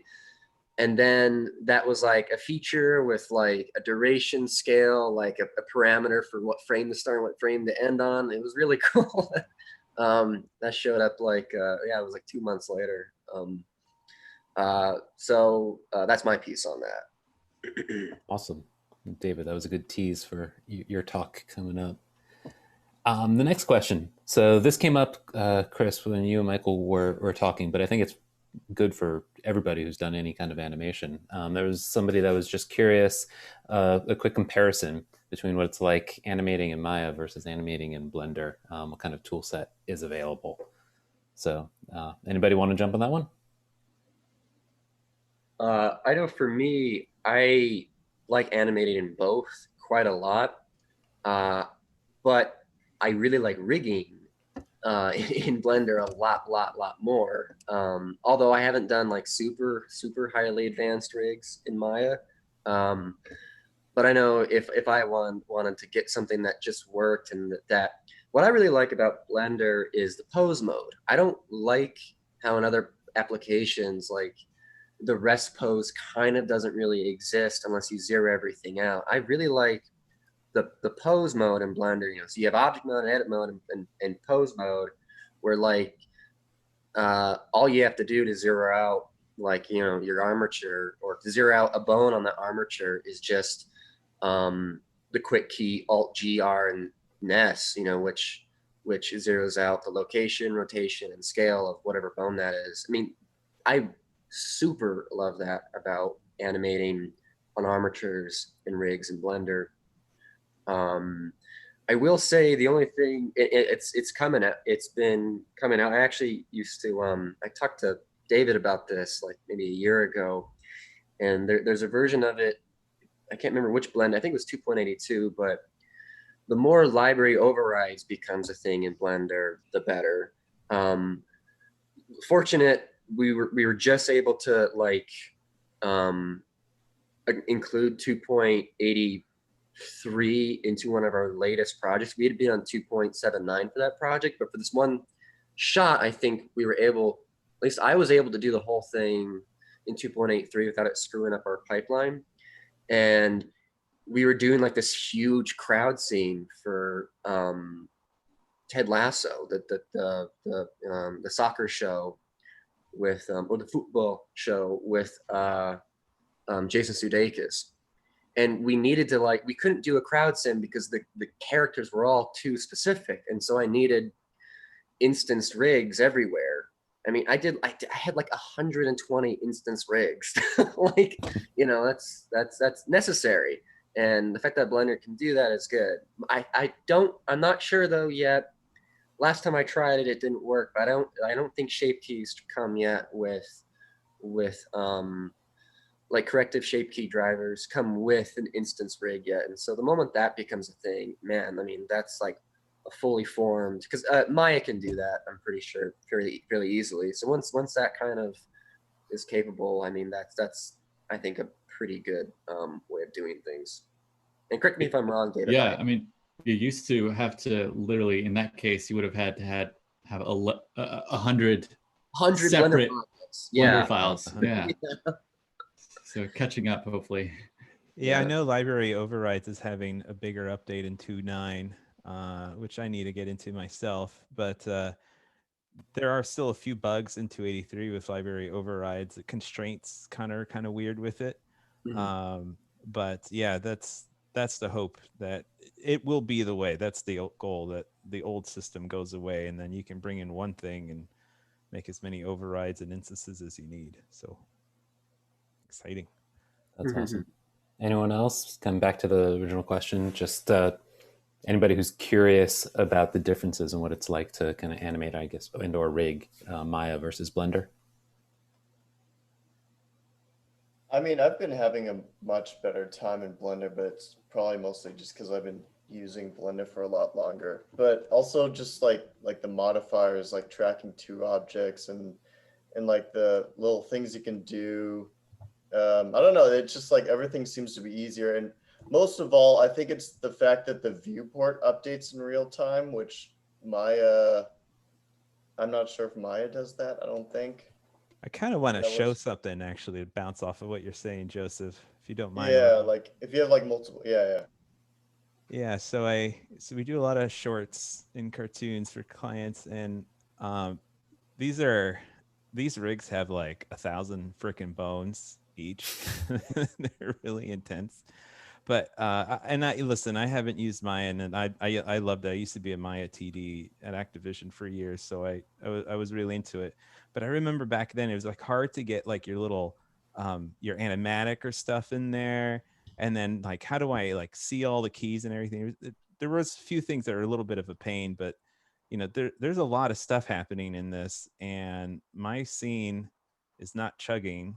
And if I just disable a few things, you know, it's really clean to look at. But then I think my favorite feature is, as an artist, if you want to see what the lighting or the shading looks like, you can just hit a button and now you get an idea of what the scene will look like. And this one doesn't have any lights on it, but I think this is one of the things that I really love about Blender is, as an animator, you can see right away what it's more or less going to look like at final without having to go crazy like rendering it out or anything. Like that was in real time. So yeah, I just figured I'd share that bit. That's awesome.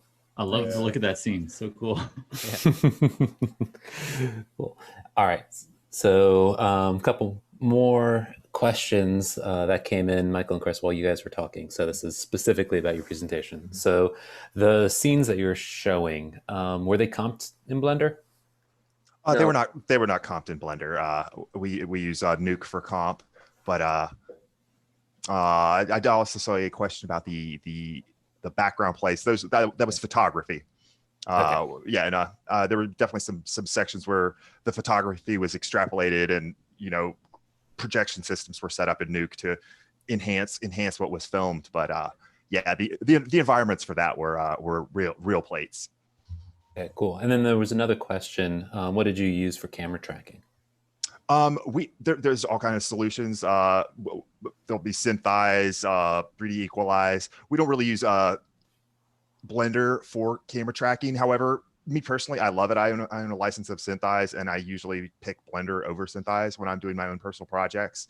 And I know Chris, for a lot of your, we were doing previs off of, or post-viz off of live action plates. Chris was doing like real fast, quick camera tracks just to get stuff knocked out and visualized.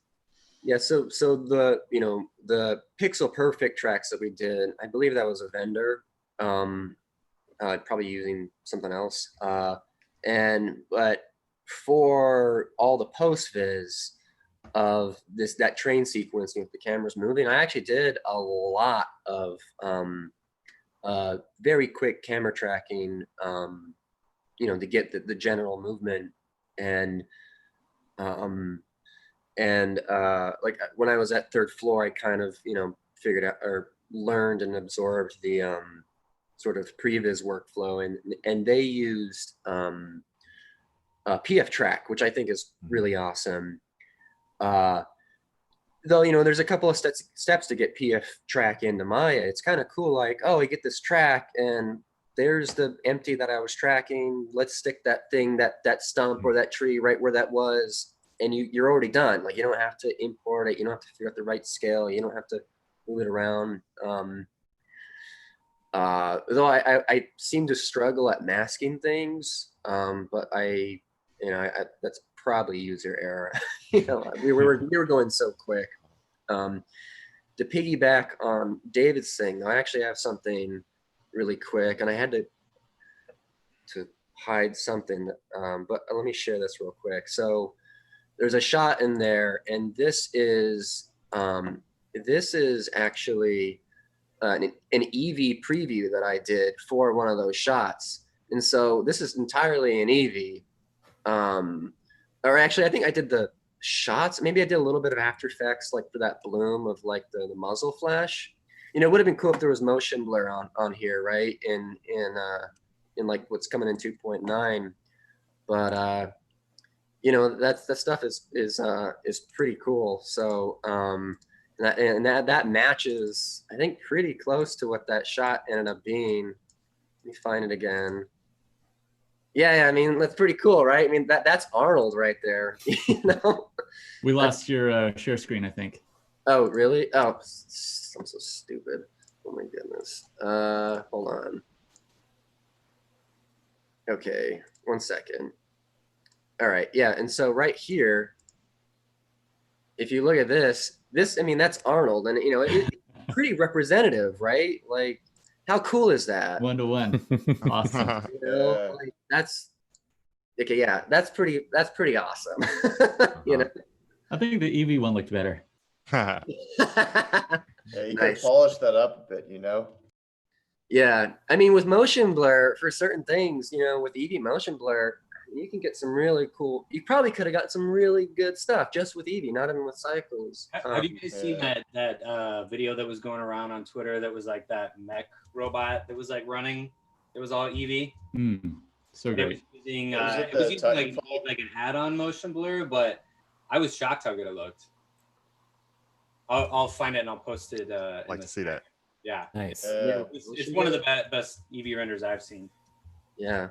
I saw an ad-on, I think like 2 days ago, like some guy, I'm not sure if it's real time on like moving armatures, but like seeing like some screen space global illumination for EV. I don't know how integrated that will be in the future, but I mean, that's pretty cool stuff that's coming. Nice. Yeah. Oh, wow, that robot's great. Cool. So there's a bunch of links being posted in the chat for everybody if you want to see some cool videos and nice tutorials. Yeah, I saw that robot. Yeah, that's rad. That's pretty cool. Cool. Awesome. All right. So thanks. That's the questions that came in, Michael and Chris, for you. So Colin, there was a few that came in for you. I saw you answered a bunch in the Q&A already. But in general, just to kind of talk through it a little bit, you mentioned 35,000 as the budget. So hiring 60 artists on a budget of 35,000. What did you spend it on? I mean, even just kind of that one shot over in London seemed like it probably cost some dough. Yeah. So The whole thing was an exercise in wringing a lot from a little, being as economical as humanly possible. We blew through the vast majority of our budget in 2014 when we shot the film. It was like just cameras and crew, and so that's why we ended up doing the Kickstarter to raise. It ended up being 50K, and 35 of that was specifically for visual effects, because I also wanted to make the opening shot do this additional production. So that exceeded our expectations in terms of what we were asking for on Kickstarter, but it really is not much money. So we found that to get people interested in helping us out for free, we have to give them interesting work, and the least interesting work is hard to get people to, of course, slave away on, and that actually is a lot of the roto stuff, the match moving stuff. And so for I would say a significant portion of that visual effects budget was working with vendors to provide those elements to make comp a lot faster. So our volunteering compositors could just rip through shots a lot faster without getting bogged down. But a huge chunk also did go to a vendor, an animation house that also did some visual effects called Mighty Coconut, based in Austin, Texas. They are no longer doing work as a vendor currently, more focused on development and getting their own projects off the ground. But at the time, they reached out during our Kickstarter, and I'm friends with Lucas Martello, who heads up that studio, and we ended up working together. They had actually a soft image based pipeline, interestingly, because even though it's a long ago tool, maybe that's not true. Maybe it's just Lucas who's holding on to soft image, but none of them had worked with Blender, and for us it was a requirement.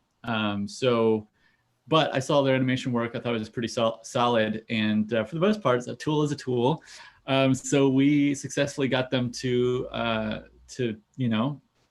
transition to Blender, and I actually flew to Austin to kind of ramp them up for a week, just to like, hey, here's how to use Blender, here are the animation tools, and I was doing some layout to kind of hand them over, and then I was available if like people were getting stuck or having questions. So that's kind of how we got Mighty Coconut kicked off, and they did, I would say, I don't know, about half of the animation. So it was just like certain sequences we gave them, but there's a lot of stuff that had to happen the slow way, where it was individuals, friends, people I found online. Hey, can you animate this one shot? Hey, are you down to shade this asset? I begged my friend Nathan Vegdahl, who actually developed Rigify, to do the rigs for us, and he fortunately was down to help. So it was kind of a lot of piecemeal, stuff, and trying to be really targeted with how we spent the money. So I wonder if that transition from Mobu to Blender stuck. Right. I know. Well, like I said, they kind of disbanded, but I hope that a lot of them, discovered a new love for a new tool. Someone was asking just a little more about the London crew. Like, how did you get that crew? How did you actually go from like not knowing them to the day of? Well, it's really interesting, the celebrity effect. You have to be careful about how you introduce it, and et cetera. You got to be working with trustworthy people. But when you say that Jude Law is going to come to the set, and we're not talking about a 12-hour day, we're really talking about an afternoon, people were down to volunteer, and we had to close doors, like, no, we want this to be a more intimate experience, and we got plenty of people. It was kind of interesting, but for a time I was like really freaked out about that. How are we going to find, I don't know anyone in London. But it was sort of like getting to Jude Law himself, a friend of a friend situation where I was just actually having a kind of casual conversation about this task, and he was a filmmaker friend, and he was like, "Oh, I met someone at a film festival in Europe a couple years back who I've been keeping in touch with, who's based in London. He's a producer and and director, and he sent me his work." I was like, "This seems super legit, all of his stuff." And that one guy, when the connection was made, the introduction, was down to do it free, and basically brought his whole network. He cast. It was like finding out one guy. Suddenly we had a DP and a production designer, and the crew just assembled. And somehow the DP also was able to pull a favor from, like Panavision, and we got that lens for free, and like all this stuff kind of happened. I mean, I stayed on a friend's couch, or a friend of a friend of a friend's couch, So throughout this project, I mean, I really cannot say this enough. Especially given the context of like how I now have this phenomenal opportunity to hopefully make something real, because it's been such an albatross. I mean, such a passion project that, fighting tooth and nail to get it made. But literally hundreds of people have chipped in for free to make it happen, and to, who have believed in the dream and have poured their own blood, sweat, and tears in this. So yeah, I'm just so darn thankful. And a lot of them are in the Blender community, in general, people who I didn't know before Skywatch, who I now owe so much to. That's awesome. Congrats again on having it picked up. Yeah, thank you.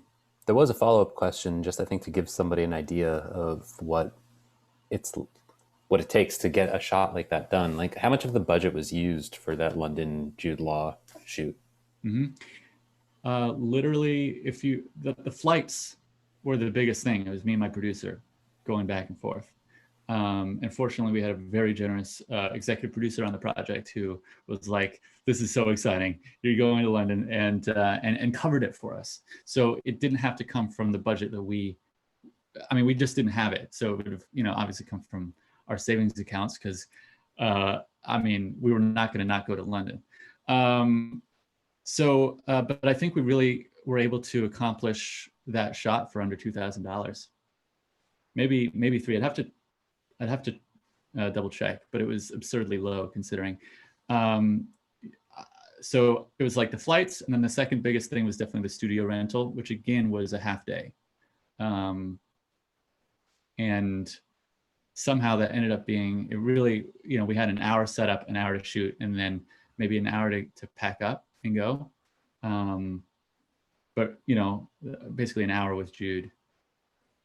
I could be off. I'm so bad at remembering numbers, but I'm pretty sure that it was kind of around that. It's definitely a smaller number than I was expecting to hear. Less than 5K for sure. Yeah. Cool. All right. Thanks. Thanks, so Dustin, there was a couple of questions for you as you were going through your stuff. First off, as you were showing your video, there was a couple of questions. What VFX were in the OK Go video? So yeah, we're not, they didn't want us to like put a breakdown out or anything, because this sort of like whole thing about that video was about how practical it was, which it was. That was like the thing that was sort of unbelievable about it, was that they actually did ride like sort of a Russian version of the Vomit Comet. And they went to Russia because they had, there's less regulation there, so they could actually do the dive for longer, because their limitation was that you could only maximum be in free fall for 30 seconds before obviously you have to stay in the air or keep going down. So the big visual effects there was they did a bunch of takes. They broke the video up into pieces that we stitched based on how long they were able to be in free fall. So we kind of mapped it out, and they did choreography so that they would start in a place where everybody knew like you know, what their position was, where their hands were, things like that. And then they would do their action and their performance and then land in a place so that we would have sort of a stitch point. So, and then the next take, you know, they would start from that place and then carry it on. And then, so our job was to sort of seamlessly make it look like it was all one take. That's awesome. But yeah, they were, unfortunately, you won't find that VFX breakdown anywhere, although it is really cool and interesting. But yeah, they really want the this is all practical vibe for it, which is all good. Let's see, and there was one more question that came in for you as you were going through kind of your tutorial. What 360 cam did you use, and how many steps did you use for the HDR? Yeah, totally. Let me share my screen because I pulled that link up. It is this camera, the Ricoh Theta, which is awesome. If you've ever done light probes, especially the old school way, where you've done, you know, you've lugged around a big mirror ball, or, you know, nowadays, if you have to do really, really high res ones, you do you have a sort of 360 tripod head that you can put your camera sideways, and you have to shoot a bunch of bracketed images and then go stitch those together and stuff. What's great about this, the Ricoh Theta, it's literally this big. I have mine like right here. I can show you. It's literally this big, and you just put it on like a tiny little Gorilla Pod. When I was supervising for this Russo movie, we were out in Morocco, and every time we were at a location, I would just plop this thing down on the ground.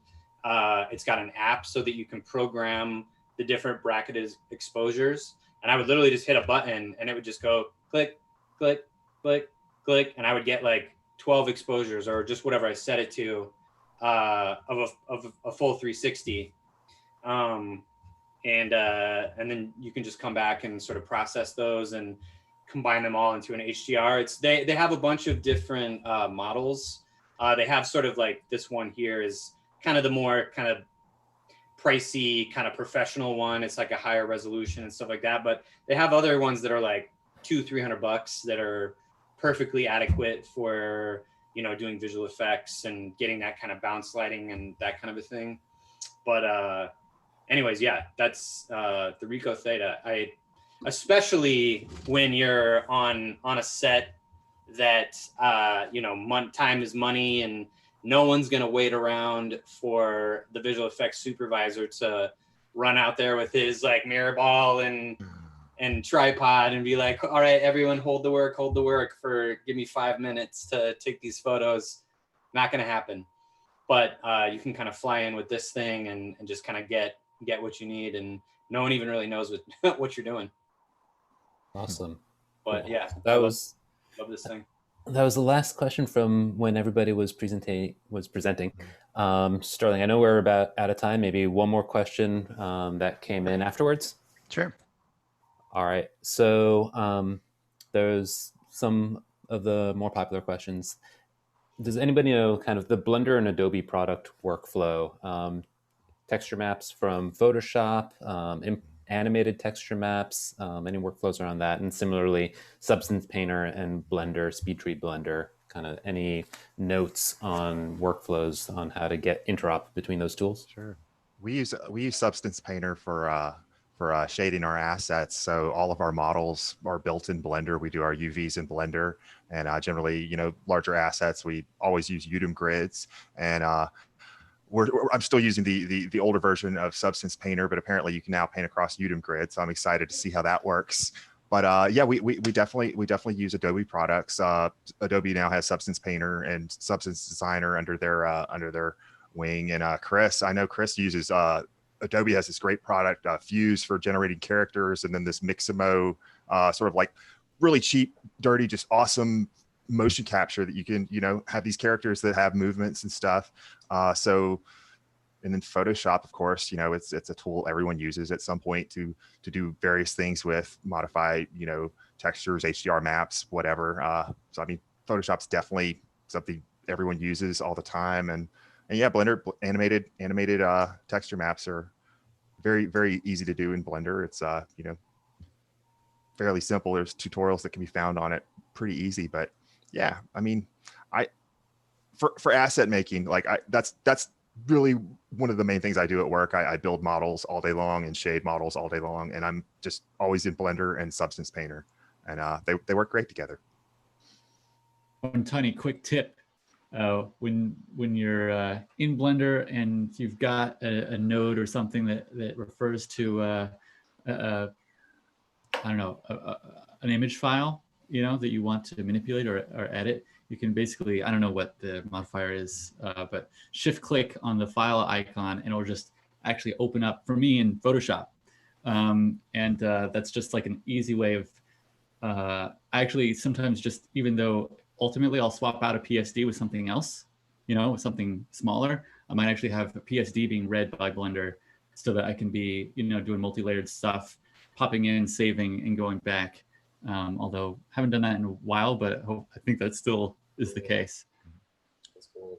Awesome. And then also I was going to ask about, Sean, you probably have more experience than me in this, but camera animation going to and from After Effects has become a lot more seamless over time.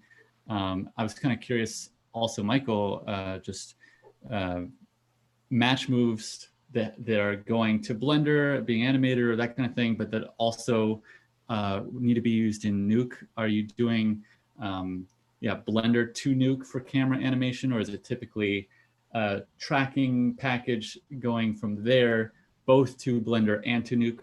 We generally receive our camera tracks as FBXs or Alembics, and we'll integrate those into our layout, which would be in Blender. So we take that whole file, bring it into Blender, oftentimes like bake down the animation of the camera, find where it sits within the world. So it's aligned to our proxy set, at which point then we'll export a fresh Alembic from that, which is then passed downstream to Nuke and to the compositors who are going to, eventually composite the shot. And if they need the camera move for anything or reproject a texture, they have the exact camera that we render through.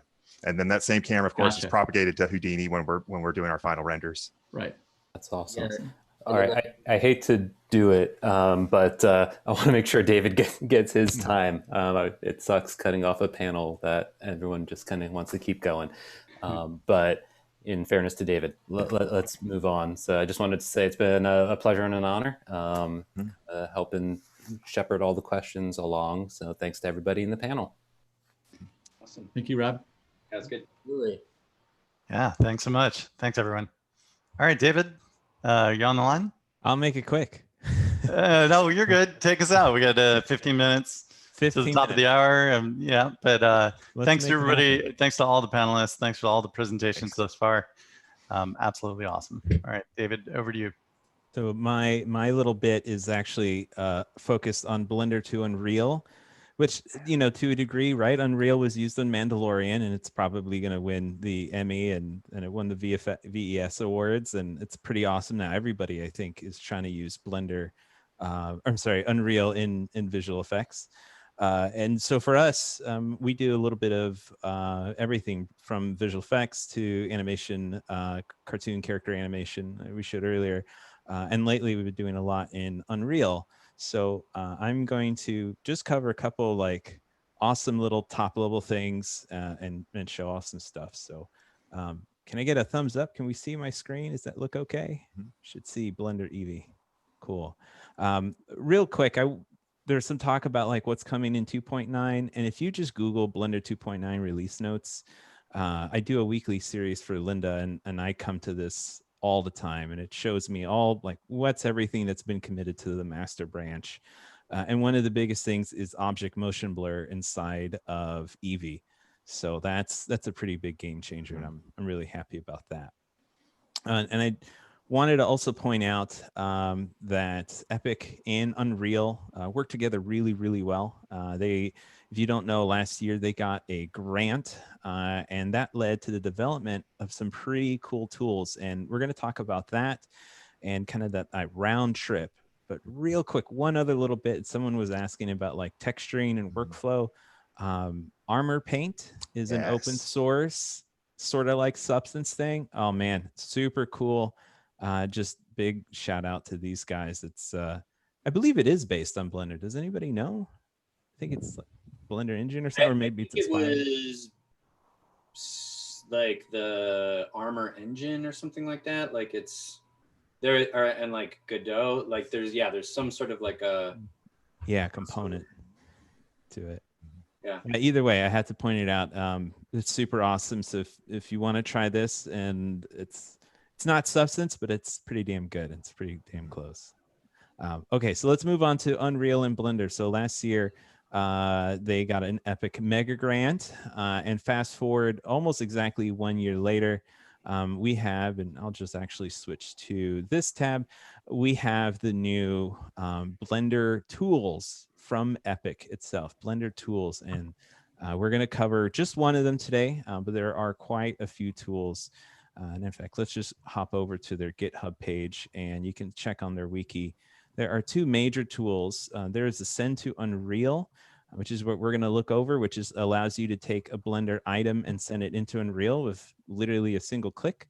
And then there's UE to Rigify, which uses Rigify as a base to bring animation out of Unreal into Blender. So that's a really cool thing. And you know, I'll just play this a little bit just so you can show you. They brought this animation from Unreal into Blender and then converted it into, you know, the Rigify, and it's all built in by those crazy people at Epic.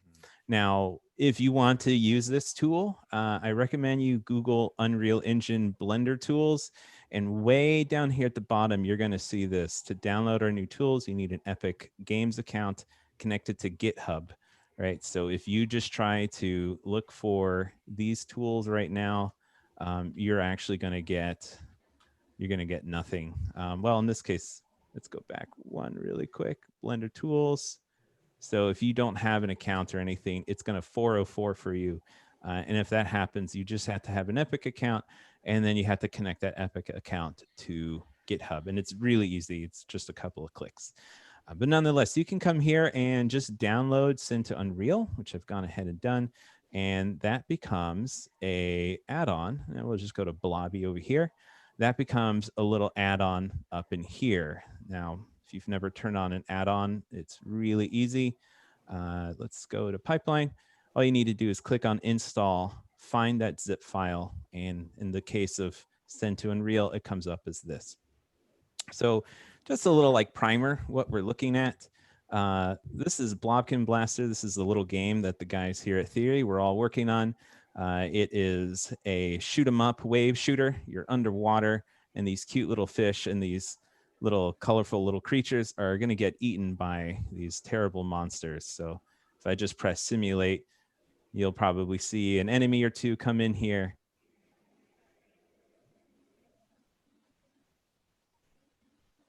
But there's a little trick to the whole game. Your little guys that you're protecting also serve as your ammunition. So you got to make sure you don't use them too much or you'll lose the game anyways. I'm proud to say that all of this was actually made in Blender. All the art that you see in here is all either texture painted, sculpted, modeled, etc., all done in Blender and then brought into Unreal. So that's pretty awesome. Let's start with something really simple, right? Let's just start with a basic mesh. And if you've ever worked in modeling before, you probably have, you know, a basic little model of stuff like this, just hanging around. Let's send this to Unreal. When you run the add-on for the very first time, it will create a bunch of collections for you, mesh, rig, etc. right up here. These are going to serve as your standard way to send stuff to Unreal, right? So that's, if it's a mesh, that'll be in here. If you have an armature, which we'll talk about in a little bit, that'll go in here. Now, one thing to note, we like to name everything. There's like a standard naming workflow. So be careful, whatever you name the object is what it will be called in Unreal, not what you name the file. All right, so now let's just make sure that all of these preferences are set up correctly. So just go to Pipeline, and there's just a few things that we want to check around. In this case, I'm going to send it to Unreal and I'm going to export it locally. And we're going to export all of this data. And I'm going to turn off this Launch FBX importer so that way it's really seamless. And you even have some validations like, and these would be really handy, especially if you're working with multiple artists. Hey, are your textures actually coming over? Did you have pink or broken textures? the add-on will flag that and not export it. And trust me, you don't want to have broken stuff in a game engine, because then it'll cascade into more issues. So let's go ahead and just send to Unreal. And if the demo gods smile upon me, I'm going to go over to Unreal. And all of these are gray, but if I just double click on the static mesh and just give it a second or 30, there we go. Here is our static mesh, and I've just brought it in. Now, of course, Unreal, if you've ever used it before, is notorious for compiling shaders, so that's why everything is gray, but in about 10 or 15 seconds, it'll all turn into colors. If you've ever used 3D before, you might recognize a problem. Everything is inverted. All the normals are completely inverted in this model. And this is a problem when you're working in, say, CG software. You may not really check or validate your own data, right? And it's important to do that. So Blender has a few options. So if I just go to my solid view over here, I can come up here, and actually I believe it's right over here. I can turn on backface culling. Now, a game engine is not going to render double-sided shaders until you tell it to. So unless you want that performance hit, you're going to want to make sure that all your normals are facing correctly. So let's just fix this really quick. We can hit tab to get into edit mode, and I use spacebar, and we can type in normals, recalculate, and make sure that inside is checked off. Now you can see here all the normals are pointing outwards. That's awesome. So I'm going to come back into Unreal. I'm going to turn off this static mesh, come back over here, and just go pipeline send to Unreal. And that's it. All I did is I flip the normals, hit send to Unreal. Now I'm going to come back, double click the static mesh again. And if the demo gods do smile upon me, which it looks like they did, you can see the normals are all fixed. And all I did was hit a single button, and wha-bam, it works. So that's really, really cool. And I can then just take this into my scene and put it out here. And now our little dudes have a picnic that they can go to. And if we simulate it into the game engine, you'll see that they'll take all their little food over there and just hang out. Until, of course, they're eaten by our enemies. Okay, so let's go ahead and stop that. But now this isn't where it stops. There's so many other cool things. So let's go ahead and check out the blaster that I made. Now, this is scary, right? These demos, they're going to cascade and get harder and harder. So let's just check this out. We have ourselves a weapon right here that's pretty awesome. That was made by one of our team members, and we're going to just change the textures on it because we want to, right? Let's just say you had an art director who didn't like it, and for whatever reason, you just got to change the texture. So here is my texture on the right, and here is my weapon. Let's just go ahead and go from object mode into texture paint. We're going to hit N, go to tools over here, and we can pick whatever color we want. We're going to go with hot pink. Yeah, kind of a hot pinkish, purplish kind of color. You can hit F to change our brush size, and there's actually plenty of cool little things you can do with a brush. But for now, I'm just going to do this, and I'm just going to start painting. That's all I'm going to do. I'm just going to start painting in 3D. And if you've used Substance before, I mean, this is probably nothing too crazy. You can paint in 3D, and that's exactly what's happening. So we're going to do this over here, and you can see on the right, my texture is getting automatically updated, which is pretty cool in Blender. So we're just going to come back here and just change a bunch of colors. All right, so now this looks amazing. The best texture we've ever painted. So let's go ahead. I'm going to save it, and I'm also going to save and make sure that I am saving the base color because I want to save that to disk. That's going to be important. Before I go further, though, I do want to point something out. For those of you who use Substance, you're really familiar with the PBR workflow, right? There's metallic, there's roughness, things like that. In Unreal, you want to combine all of those into a single texture. So the RGB values actually are all like R is going to be metallic, B is going to be roughness, etc. So Unreal likes that because it's less files to load. Less files to load is better for performance. The more times you have to load files, you're just going to take a little bit of a performance hit, and then you do that across multiple objects, and you're going to have a very slow game or slow experience.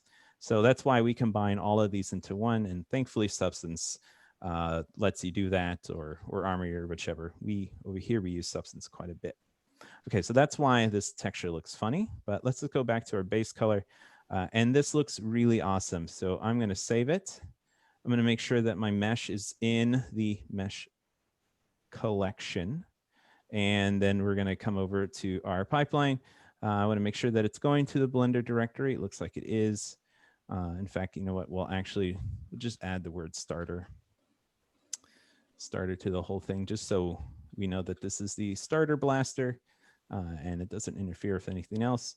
I want to make sure that all of this is good. Import, and this is important. We want to make sure that import textures is turned on. Okay, so let's just close this out and let's hope. Oh, demo gods did not like that one. Okay, so let's just take a look over here. So if we come over to our Blender directory, we do have our old table. We'll get, actually, you know, we won't get rid of it because it's in the scene, but let's just try to reopen this. We'll save it, reopen it, mesh, export. Oh, you know what? I bet you I know why. It's because this folder actually doesn't exist. You need to have that folder made. So let's make our lives really easy. There you go. Blender should be good. Pipeline, send to Unreal. Deep breath. You don't get a confirmation, by the way. There's no like ding or something. So it can kind of scare you sometimes. But there you go. You can see that the blaster has come up, and I'm just going to double click on my static mesh and take a look at that. I now have a nicely colored new item. And as is typical in any production, once you think you're done, your art director comes over to you and says, nope, I want everything to be red, the entire thing. Just make it all red. So we're going to have to go ahead and make it red. Actually, it was making it green. That's kind of funny. All right, so we're going to make it all red. We're going to make it all red, and we'll leave a little bit of the green. All right, so we've made it more or less red on one side. And let's get out of texture paint mode. We're going to save this. We're going to want to save that image. And at the same time, I may not need to do this, but I always do a save as and overwrite the file that's on the disk, because this is writing it into my scene. And let's go to send to Unreal. And go back to Unreal. And the demo gods did not smile upon me on that one. The texture didn't update. But that's okay. It's not the end of the world. It's really easy to just re-import this with a new file. So all we need to do is find where that file is at. And it looks like it's right here. And there we go. Our weapon now has a brand new coat of paint on it. So the cool thing about that is that we can now drag this weapon into the scene, which actually looks like I already have one. And we can open up this weapon, open in Blueprint Editor. Let's find this mesh, which is right about here. We'll zoom into it. And we're going to replace it with our brand new awesome blaster. We'll put that right in here. And then we'll put our material in there. And now we have a weapon that's in the scene. And then we can use it. And if it's oriented incorrectly, that's no problem. You can just rotate it. And there you go. And then just to demo the fact that this works, because we're going to make our lives really difficult, because that's what you do for demos, right? Let's go see. I'm going to have to actually put that weapon a little in front of us. Let's do that. We're going to move this weapon a little further, so it's actually in a grabbable spot. There we go. And there it is. Oh, it's really tiny. Oh, wait, no, there it is. There's a second one. There we go. There we go. Okay. I apparently have two small ones in there. But there you go. Now we've brought in this 3D asset from Unreal, from Blender into Unreal, and it works just fine. And then you can pick it up, load your little buddies. So let's just grab one and shoot a bunch of fish, enemy fish that are coming at you. Now, this demo would be done if I stopped here, but we got to do one more thing, and that's bringing in animation, right? So we've got a lot of fun little animations of our dude here. So here he is just kind of wobbling, getting charged up. And of course, because these textures are Eevee compatible, you can see them in Eevee working out really well. And if you wanted to, you could use this add-on to send over. So you could just do this and it'll send over the character rig and it would work. But there is a small bug with it. So I want to point this out for anybody that uses shape keys in your animation. You want to bring those into Unreal. There's a slightly different workflow. So I'll just show you that real fast. If we look at our little character, he's just kind of wobbling, doing his thing. But what if he was like, you know, really screaming? So this is one of my favorite features of Blender. You can turn on auto key and play, and then you can just move your animation and it'll just like leave keyframes. That's pretty crazy. Let's just try that one more time. So we're gonna play it, and then I'm just gonna move my control, and there we go. Now we have, look at that speed of animation. We just animated in real time, guys. All right, so now we have ourselves a cool little animation. Whoa, he's cheery and really happy. And so what you want to do, if you have to export out morph targets or shape keys, as Blender calls it, select the two things that you want. And you're going to want to file, export in FBX. And we'll just put this in my root directory here. And there are a few options. The most important ones I'll highlight. You want to make sure that it's only the things you have selected and that you're only sending the animation and your deform bones.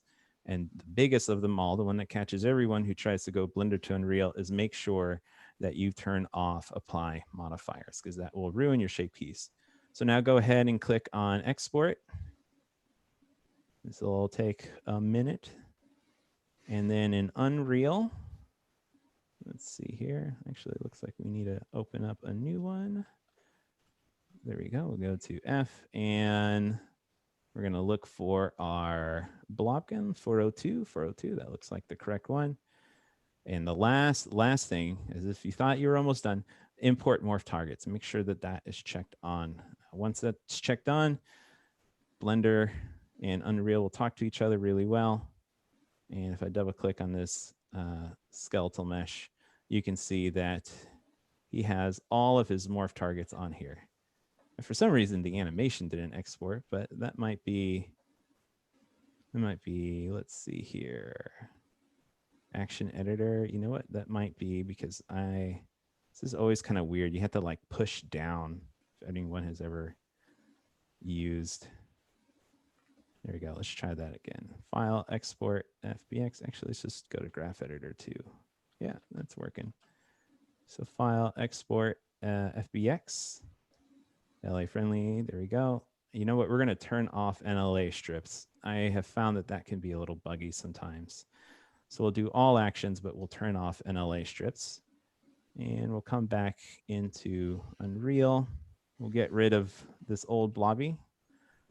Really easy to just delete that out. Demo gods. That's fine. We can't go through an entire presentation without one crash. Okay, one crash. All right, so I do want to restore these. I'm going to restore them. Unreal has autosave, which we mentioned a little bit earlier. Autosaves save your life. Blender has autosave as well, by the way. It's also saved my life. All right, so let's just bring this in. Import, again, make sure morph targets is turned on. Everything else should be okay. Click import all. You know what? The demo gods aren't happy with me. They're not bringing in the actions, the animations, but that's okay. At the very least, you can see that we have our little character, and he comes in with all of his morph targets that you can play with and have fun with. So that is a quick primer to go from Blender to Unreal.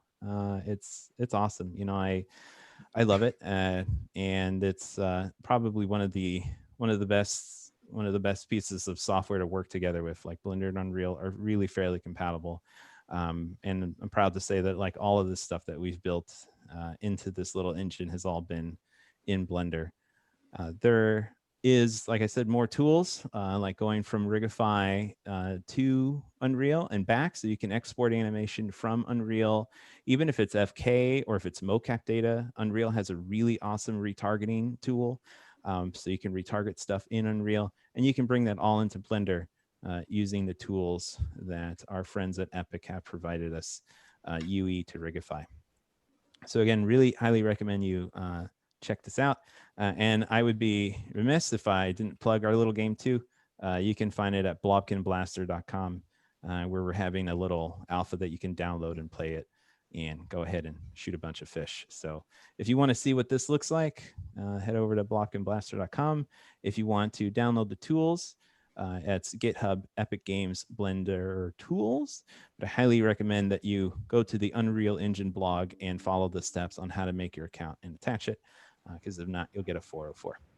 So Blender to Unreal, really awesome to use, working really well and easily in Blender 283. I haven't tried 2.9 yet because it's not out of the main release, so we're in production and I don't want to break it. But definitely Blender and Unreal work really well hand in hand together. And that is my presentation. I think I'm a little over, but hopefully. Thanks, Dave. Yeah. That was such a cool. good presentation, man. Very cool. Nice one. All right, guys. Well, that was, and gals, that was a fantastic meeting. So thank you to all the panelists, to our moderator, to the LA-SIGGRAPH crew, to Sunil, help pull this together, of course, to David and all the extra panelists, Joseph and Sean, that joined today. Appreciate it, guys. It was a great meeting. And the whole thing is up on YouTube for posterity. So awesome. Thanks, everybody. Awesome. And Thank we'll you see so you at much, the next Sterling. one. See everyone. All right. Thanks all. Bye. Bye now. Bye. Yeah.